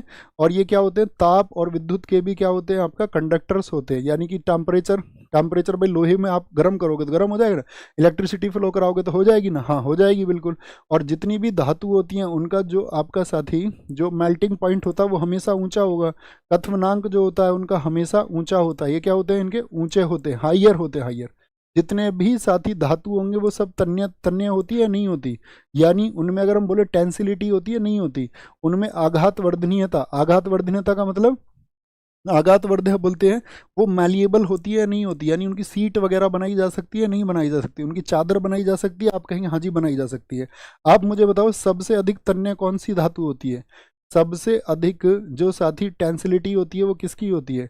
सबसे अधिक तन्य होती है आपका, सबसे अधिक जो टेंसाइल होती है वो कौन सी होती है? तो वो होती है गोल्ड। सबसे अच्छे तार किसके बन सकते हैं? गोल्ड। लेकिन आदमी चुरा के ले जाएगा, तुम अगर तार सोने के लगा लोगे तो इतना अच्छा भारत थोड़ी है, यहाँ पर चोरी हो जाएगी आपका। जो ट्यूबवेल होती है उनकी मोटर्स में तो जाके कॉपर तो निकाल लेते हैं लोग, कॉपर है ना, तांबा। तो तार तो गोल्ड का कौन छोड़ेगा? इसीलिए फिर क्या बोलेंगे आपका सर्वश्रेष्ठ सुचालक, क्या बोलेंगे उसमें? फिर आपका चांदी होती है, फिर चांदी होती है, इसके भी तार से बच जाते हुए, फिर बचते हैं एल्यूमिनियम, कॉपर, उन्हीं को लगा लो। अगर हम नॉन मेटल्स की बात करें, अधातु की बात करें, किसकी बात करें? अधातु की। मतलब अभी मैंने बोला कि इतना अच्छा भारत थोड़ी है, तो भारत का निर्माण कौन करते हैं? हम जैसे लोग। तो हम जैसे लोग अच्छे नहीं है, हम जैसे लोगों के अंदर भी क्या है बताओ? दिखाए भी क्या कह रहे हैं ऊपर? हाँ। भैया हमारी पकड़ ली मोटर 1 महीने पहले। मोटर पकड़ने की बात थोड़ी है, अच्छा पाड़ ली मोटर। अच्छा भैया बहुत गांव में बहुत चोरी होती है। नॉन मेटल्स, क्या बोलोगे? Non metals, non metals. गांव में ये चोर तो पता है क्या बात और चलते हैं। पहले तुमने एक कहानी सुनी थी, हम छोटे से थे तो उन्होंने कहा एक बंदर आया, वो स्प्रिंग के जूते पहन के आता है, बंदर स्प्रिंग के जूते। उससे पहले कहानी चलती थी कि एक छलाया आता है, वो उल्टे पैर उसके होते, वो उठा के ले जाता है। तो ये सब चोरों के द्वारा ही तो चलाई गई कहानियां हैं सारी, कि एक बंदर जंप करता आता है छत्तों पे, बच्चों को उठा के ले जाता है। और ये सब चोरों के द्वारा चली गई कहानियां हैं, ताकि लोग जो है रात को घर से बाहर ना निकले और चोर बड़ी आसानी से फिर चोरी को अंजाम दे पाए। ठीक है, तो ये सब कहानियां ऐसी तो डेवलप की जाती हैं। हमने इतनी सारी कहानी सुनी है। एक बार तो हमारे गाँव में वो लगने लग गए थे गेट पर, वो नहीं होते थापे, थापे जो होते निशान लगाने का। हमारी मम्मी भी चल दी, कोई कोई कह रहा है वो चुड़ैल आती है रात को आके प्याज मांग लेगी, वो जाकर के उसको प्याज देनी है। मैंने कहा माता हमसे हाथ जुड़वाओ, तुम बस रुक जाओ कैसे भी करके। अधातु नॉन मेटल्स, अधातु क्या होते हैं बोलो? अधातु होते हैं धातु की जस्ट अपोजिट होती है, मेटल्स की एकदम से उल्टी होती है। क्या बोलोगे? और इसमें एकमात्र ऐसी अधातु जो द्रव अवस्था में रहती है, एकमात्र नॉन मेटल कौन सा है जो साथी आपका द्रव अवस्था में, यूं तो ये आपका तीनों तो द्रव अवस्था में कौन सी धातु रहती है? तो द्रव अवस्था में रहती है आपका ब्रोमीन। क्या बोलोगे? ब्रोमीन। आपसे कभी भी पूछे जितनी भी अधातु होती है वो सब कैसी होती है? वो एसिडिक होती हैं, अम्लीय होती हैं। कैसी होती हैं? एसिडिक होती है। नेचर कैसा होता है उनका? एसिडिक होता है। कैसा होता है? एसिडिक होता है। ओके, एसिडिक होता है। निम्नलिखित में से कौन मोनेरा समूह से संबंधित नहीं है? मोनेरा समूह से, बोलो भाई, मोनेरा समूह से संबंधित नहीं है। बैक्टीरिया, मोनेरा समूह। तो यहां पर अगर हम बात करें भैया, बैक्टीरिया होता है, हाँ जी बैक्टीरिया होता है। देखो इसको ऐसे समझना, जितने भी जीवित जीवाश्म है, यानी लिविंग ऑर्गेनिज्म जितना भी है, लिविंग ऑर्गेनिज्म में जितना भी है, उसको बांटा जाता है आपका दो कैटेगरियों में। एक तो प्रोकैरियोटिक में, क्या बोलोगे, प्रोकैरियोटिक में नापा जाता है उसको, प्रोकैरियोटिक में उसको हम मतलब बांट सकते हैं ये कहें तो। एक यूकैरियोटिक में, किसमें, यूकैरियोटिक में, यूकैरियोटिक में। अब इसमें महत्वपूर्ण बात क्या इसमें होता है, आपका जितने होंगे वो एक कोशीय होते हैं, एक कोशिका वाले, एक कोशिकी यानी कि यूनिसेलुलर होते हैं। कैसे होते हैं, एक कोशिकीय यानी यूनिसेल्युलर होते हैं। लेकिन इसमें क्या है, इसमें दोनों तरह के होते हैं। इसमें यूनिसेल्युलर भी होते हैं, एक कोशिकीय भी होते हैं, और बहुकोशिकीय भी होते हैं। क्या होते हैं इसमें, बहुकोशिकीय भी होते हैं, यानी कि मल्टी सेल्यूलर भी वो होते हैं, मल्टी सेल्यूलर भी। और प्रोकैरियोटिक में आपका आता है मोनेरा, क्या आता है, मोनेरा आता है। यहाँ पर क्या आ जाता है आपका, मोनेरा आ जाता है। और इसमें इसमें एकमात्र उदाहरण आता है आपका प्रोटिस्टा, जो कल मैंने 5 जगत वर्गीकरण बताया था। बताओ किसने किया था आपका 5 जगत वर्गीकरण, किसने किया था? तो वो किया था विटकर ने। किसने, विटकर ने 1969 में किया था उसने। और बहुकोशिकीय में कौन कौन से आ जाते हैं इसमें, जितना फंगी है, प्लांटी हो गया आपका, प्लांटी हो गया, प्लांटी। और आपका प्लांटी के अलावा आपका एनीमेलिया हो गया, एनीमेलिया हो गया, एनीमेलिया हो गया, ठीक है, एनीमिलिया हो गया आपका। तो सभी बैक्टीरिया जितने भी होंगे वो सब मैनोरा में आते हैं। साइनोबैक्टीरिया होगा, माइकोप्लाज्मा हो गया, इनको बोलते हैं हम यू बैक्टीरिया। जब आप पढ़ते होंगे ये सत्य जीवाणु है, ये आध जीवाणु है, ये पुराने हैं। ये क्या है, ये सत्य जीवाणु है आपका, सत्य जीवाणु इनको बोला जाता है, सत्य जीवाणु। तो ये सब किस में आते हैं, बैक्टीरिया में ही आते हैं। डाइटम नहीं आता इसमें। डाइटम क्योंकि किस में आएगा आप जानेंगे, डाइटम आता है प्रोटिस्टा ग्रुप में। किस में आता है डाइटम, प्रोटिस्टा में आएगा, प्रोटिस्टा में आता है। किस में आता है डाइटम, प्रोटिस्टा में आएगा। निम्नलिखित में से कौन एक कोशिकीय जीव का उदाहरण है? एक कोशिकीय, अगर एक कोशिकीय जीव की बात अगर हम आपसे कर रहे हैं तो यहाँ पर क्या होगा, जो आपका यूनिसेलुलर होते हैं उसमें एक तो आपका आ जाता है अमीबा हो गया, अमीबा, ठीक है। डाइटम हो गया, डाइटम। अभी देखो हमने बोला डाइटम एक जीव, एक कोशिकीय हो गया। तो आप कहोगे भैया डाइटम अगर एक कोशिकीय होता है तो फिर तो वो मोनेरा में आना चाहिए, तो मोनेरा में आना चाहिए था एक कोशिकीय तो, ठीक है। आपने कहा डाइटम नहीं है, तो अब आप समझ गए होगे डाइटम किसमें, एक कोशिकीय तो है, लेकिन कौन से में, आपका यूकैरियोटिक के आपका यूनिसेल्युलर में आता है और प्रोटिस्टा में आएगा। थम्स अप करो, बात क्लियर है? हाँ जी भैया बात क्लियर है। तो क्या बोलोगे, अमीबा हो गया आपका, डाइटम हो गया, इसमें युगलीना आ जाता है, पैरामीशियम आ जाता है, युगलीना हो गया आपका, पैरामीशियम हो गया, पैरामीशियम हो गया, ठीक है। प्रोटोजोआ हो गया, इसमें कौन सा हो गया, प्रोटोजोआ हो गया, प्रोटोजोआ हो गया, जोआ। तो ये सब क्या है, ये आपका एक कोशिकीय होते हैं। पैंथ्रोड ये नहीं भैया, क्या हो जाएगा इसमें, प्रोटोजोआ आ जाएगा, प्रोटोजोआ आ जाएगा। ईस्ट बोल दें, ईस्ट भी सी में आ जाता है। मार्च 2025 में अंतर्राष्ट्रीय ओलंपिक समिति आईओसी की पहली महिला और अफ्रीकी अध्यक्ष कौन बनी है? पहली महिला और अफ्रीकी अध्यक्ष बताओ जी। तो भैया आपका क्रिस्टी कोवेंट्री बनी है, ये अफ्रीकन है। क्या बोलोगे, क्रिस्टी और आपका कोवेंट्री बनी है। कहाँ की है, जिम्बाब्वे की है। इनसे पहले कोई महिला नहीं बनी थी क्या? हमने तो पढ़ा है आपका। आप हमें बताओ, नीता अंबानी नहीं बनी थी क्या? नीता अंबानी नहीं बनी थी क्या भैया, बताओ एक बार सारे लोग। अरे कमेंट रिफ्रेश कर दो यार, सारे लोग बोले भी फटाफट से। नीता अंबानी नहीं बनी थी क्या? नहीं बनी थी, बनी थी, नहीं नहीं बनी थी, अरे बनी थी भैया सदस्य थी, सही बात एकदम से। नीता अंबानी कौन थी, याद रखना, नीता अंबानी वो आईओसी की सदस्य थी। क्या बोलोगे, आईओसी की पहली महिला सदस्य थी। वो कौन थी, वो आईओसी की सदस्य बनी थी, सदस्य बनी थी, ठीक है। पद्मा सामोरा, इनकी बात करें, ये आपका, इनकी बात नहीं करें। पीटी ऊषा, ये आपका भारतीय ओलंपिक संघ, इंडियन ओलंपिक एसोसिएशन की पहली महिला अध्यक्ष हैं। कौन सी हैं, आईओ की पहली महिला, पहली अध्यक्षा लिख लो ना, सीधे सीधे महिला आ लगा दो तो अध्यक्षा महिला ही हो गई। Ngozi Okonjo Iweala, option D, ये किसकी है भैया, ये WTO की पहली महिला है।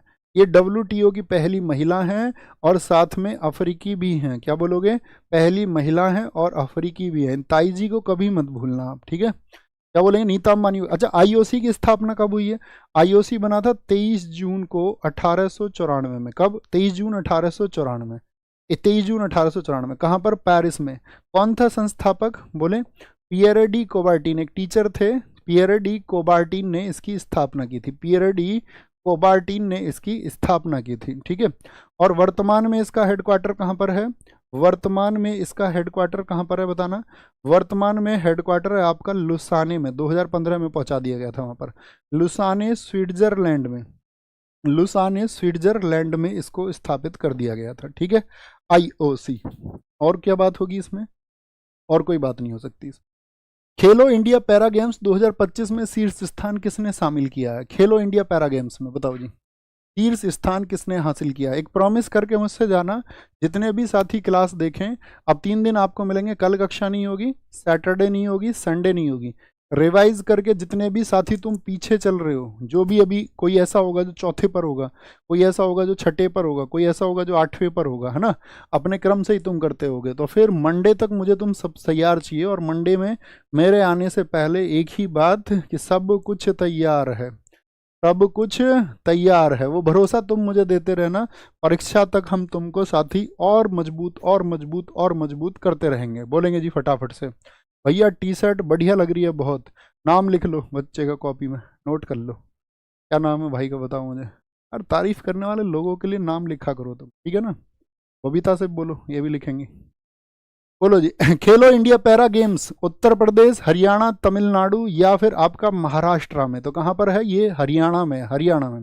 तो भैया यहाँ पर हरियाणा जो पहला स्थान पाया वो आपका 34 गोल्ड में, और आपका 34 गोल्ड आए हरियाणा के। कितने? तमिलनाडु रहा है सेकंड पर 23 गोल्ड के साथ में, 23 गोल्ड के साथ में। और यूपी रहा है आपका 23 गोल्ड के साथ में, 23 गोल्ड के साथ में थर्ड पर। तो आप कहोगे तमिलनाडु के आपका नहीं, तमिलनाडु के 28 गोल्ड थे, तमिलनाडु के 28 गोल्ड, ठीक है। तमिलनाडु के, यूपी के थे 23 गोल्ड और तमिलनाडु के थे आपका 28 गोल्ड, ये सेकंड पे आया। अच्छा, खेलो इंडिया पैरा गेम्स की अगर हम बात करें साथी, कहाँ पर इनका आयोजन हुआ था बताओ? रिसेंट में हुआ, तो पूछे जाने के चांसेस बहुत। आयोजन इनका दिल्ली में हुआ। कहाँ पर? दिल्ली में। मैस्कॉट क्या था इनका बताना, मैस्कॉट क्या था इसमें? शुभंकर क्या था? मैस्कॉट क्या था? तो यहाँ पर मैस्कॉट बनाया गया उज्ज्वला को। किसको?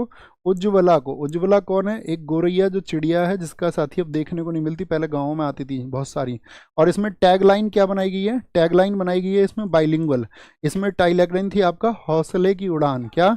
हौसले की उड़ान। और champions beyond limit, champions beyond limit, champions beyond limit, champions beyond limit. और यू आर द चैंपियन 2। आयोजन हम आपको बता चुके, संस्करण ये दूसरा था, ठीक है।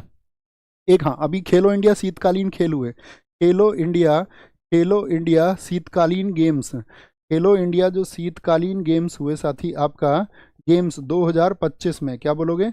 2025 में 2 चरणों में वो हुए आपका। पहले तो हुए लेह लद्दाख में, लेह लद्दाख में हुए पहले, और दूसरे हुए आपका जम्मू और कश्मीर में। तो पहले तो चले 23 से 27 जनवरी, ठीक है, 23 से 27 जनवरी 2025 में। और फिर इसके बाद जम्मू कश्मीर में दूसरा चरण हुआ था 9 मार्च से लेकर के 9 मार्च से 12 मार्च तक, 9 मार्च से 12 मार्च तक दूसरा चरण हुआ था, ठीक है। जिसमें प्रथम रैंक किसकी आई थी? खेलो इंडिया शीतकालीन गेम्स में प्रथम रैंक रही थी सेना की। किसकी रही थी? प्रथम रैंक रही थी सेना की, सेना की। शायद 6 या 7 गोल्ड थे इनके, ठीक है। प्रथम जो रैंक रही थी वो किसकी रही थी? सेना की रही थी। किस संगठन द्वारा, आज तुम एक काम करोगे, इसके लिए होमवर्क लिखो अपना, 3 दिन में 1 दिन टाइम बनाओगे, और जितने भी भारत में खेलो इंडिया गेम्स के जो भी पार्ट होते हैं, खेलो इंडिया भाई यूनिवर्सिटी गेम्स होते हैं आपका, ठीक है, यूथ गेम्स होते हैं, तो खेलो इंडिया गेम्स के इतिहास के बारे में थोड़ा सा जानोगे। कौन सा सेशन कब शुरू हुआ, पहली बार कहाँ हुआ, अभी रिसेंट में कौन कौन से हुए हैं, ओके बोलेंगे जी। बोलो एक बार। किस संगठन द्वारा राजस्थान में भारत पाकिस्तान सीमा पर ऑपरेशन सर्द हवा शुरू किया गया है? किस संगठन द्वारा? कहाँ पर? बीएसएफ के द्वारा। राजस्थान में शुरू हुआ है। कहाँ पर शुरू हुआ है? राजस्थान में। हर बार शुरू करते हैं दोस्त, इसको हर बार शुरू करते हैं, ठीक है। जनवरी माह में 2021 में पहली बार हुआ था। ये कब हुआ था? 2021 से शुरू हुआ था, 2021 से शुरू हुआ था। हर बार होता है राजस्थान में, ठीक है, हर बार होता है। म्यांमार में भूकंप आ गया था, अभी बताओ कौन सा ऑपरेशन चला? म्यांमार में जो साथी आपका अभी भूकंप आ गया, भूकंप जानते हो? भूकंप, मुझे बताओ भूकंप को किस में मापते हैं? आपका क्या होता है भूकंप को नापने के लिए? कौन सा आपका जो इंस्ट्रूमेंट होता है उसको क्या बोलते हैं? तो आप कहेंगे उसके अध्ययन के लिए तो सीस्मोग्राफ होता है। सीस्मोग्राफ होता है, और नापने के लिए फिर आपका सीस्मोमीटर होता है। क्या होता है? सीस्मोमीटर होता है, या फिर एक स्केल होता है रिएक्टर स्केल, उसमें उसको माप सकते हैं। ठीक है, माप सकते हैं। तो यहाँ पर जो भूकंप आया, उस भूकंप के लिए यहाँ पे कौन सा ऑपरेशन चला था? यहाँ पे ऑपरेशन चला था ब्रह्मा। ब्रह्मा किसके द्वारा चला गया था? भारत सरकार द्वारा, भारत द्वारा। ठीक है, क्योंकि अभी चला 2025 में। कब चला? 2025 में चला है। ऑपरेशन इंद्रावती बताना किस बात के लिए था? ऑपरेशन इंद्रावती, ऑपरेशन इंद्रावती चलाया गया था दोस्त आपका कहाँ के लिए? हैती देश में जब चक्रवात आया था, हैती में जब साइक्लोन आ गया था, तो हैती चक्रवात के दौरान भारत द्वारा। अब मैं आपसे पूछूं, ऑपरेशन अजय क्यों चलाया गया था साथी? ऑपरेशन अजय, तो ये जो इजराइल हमास युद्ध था, वहां में जो भारतीय फंसे हुए थे, इजराइल हमास जो साथी वॉर था, उससे भारतीयों की वापसी कैसे हो, वहां पर जो भारतीय फंसे हुए थे, तो भारतीयों की वापसी कैसे हो। ऑपरेशन कावेरी कैसे हुआ था बताना? ऑपरेशन कावेरी कैसे हुआ था? ऑपरेशन कावेरी, तो ऑपरेशन कावेरी आप कहोगे सूडान गृह युद्ध की वजह से। किसकी वजह से? सूडान गृह युद्ध की वजह से हुआ था। ठीक है, और ऑपरेशन गंगा आप बताओ। ऑपरेशन गंगा, ऑपरेशन गंगा आप सबको बताना है, ऑपरेशन गंगा क्यों हुआ था? ये आप सबके लिए आज होमवर्क का क्वेश्चन है। जो भी मैं होमवर्क दिया करूँ ना आपको, बीच में 2 3 4, उनको जरूर देख के और टाइम टू टाइम लिखा करो कि ऑपरेशन गंगा क्यों हुआ था। ऑपरेशन सिंदूर पर आप सब लोगों की संक्षिप्त टिप्पणी क्या है, उसको आपको कम से कम साथी 10 से 20 शब्दों में, अपने शब्दों में लिखने का व्यक्त करना है। चाहे जैसे भी टूटे फूटे शब्द आपके हों, या बहुत जांबाज या बहुत बहादुरी भरे शब्द आपके हों, जरूर लिखना है। और इसके बाद में हम देखना चाहेंगे कि आपके शब्द मतलब आप कहना क्या चाहते हैं, या कितनी समझ आप रखते हैं। उम्मीद करेंगे आप अच्छे शब्द रखेंगे, देश भावना के शब्द रखेंगे। ठीक है, बोले जी। ओके, तो कब मिलेंगे हम लोग? अब लिख के जाएं एक बार, मंडे में। बहुत बढ़िया, और आप चैलेंजिंग बनिए सब लोगों के लिए, अपने खुद के लिए भी। आपको साथी मैं आप भी दोपहर भी समझा रहा था कि जितने भी आपको लगता है ना, जितनी चीज़ें टॉक्सिसिटी की हैं, या आपको लग रहा है कि यार मेरे अंदर ये कमियां हैं, ये चीज़ें टॉक्सिक है मेरे लिए, ये मुझे सुधारनी चाहिए, उनको हर रोज़ थोड़ा थोड़ा आप सुधारते चलें, मेहनत करते चलें। थ्योरी के अपने नोट्स जो हैं साथी, उनको पढ़ते चलें, और सभी विषयों को बराबर एक वेटेज में, आप जौन सा भी एग्जाम देने जा रहे हैं, जिस भी एक परीक्षा की आप तैयारी कर रहे हैं, तो एक इक्वल वेटेज के साथ में तैयारी करो। अपने आवर्स को, अपना टाइम टेबल आप खुद बनाओ, और बड़ा टाइम टेबल मत बनाओ। 2 3 4 दिन का टाइम टेबल बनाया करो बस, फिर उसको चेंज कर दिया करो। सेम मोड में मत रहो कभी, उसके टाइम को बदलो उसको, क्योंकि फिक्स टाइम पे रहोगे तो उस टाइम पे फिर बेचैनी रहेगी अगर उस दिन उस चीज़ को नहीं कर पाए तो। ऐसा नहीं है कि एकदम से रिजिड सा बनाना है, थोड़ा फ्लेक्सिबल बनाओ कि ठीक है ना, अभी नहीं तो थोड़ा सा बाद में करना, सेम डे ही है, आगे पीछे थोड़ा बहुत हो जाए। ठीक है, बाकी मेहनत करिए, और अपने जो व्यक्तित्व है उसको ऊंचा उठाते रहिए, और कहते रहिए कि अपना ओहदा गिरा नहीं सकते, और तेरे तेरे गिराए हुए सिक्के उठा नहीं सकते। अपना ओहदा गिरा नहीं सकते, और तेरे गिराए हुए सिक्के उठा नहीं सकते। आप बस मुझसे जीत सकते हैं, लेकिन आप मुझको हरा नहीं सकते। तो ख्याल रखिए, नमस्ते, टेक केयर, मिलते हैं सोमवार को। और सोमवार 3 बजे आप तैयार रहेंगे।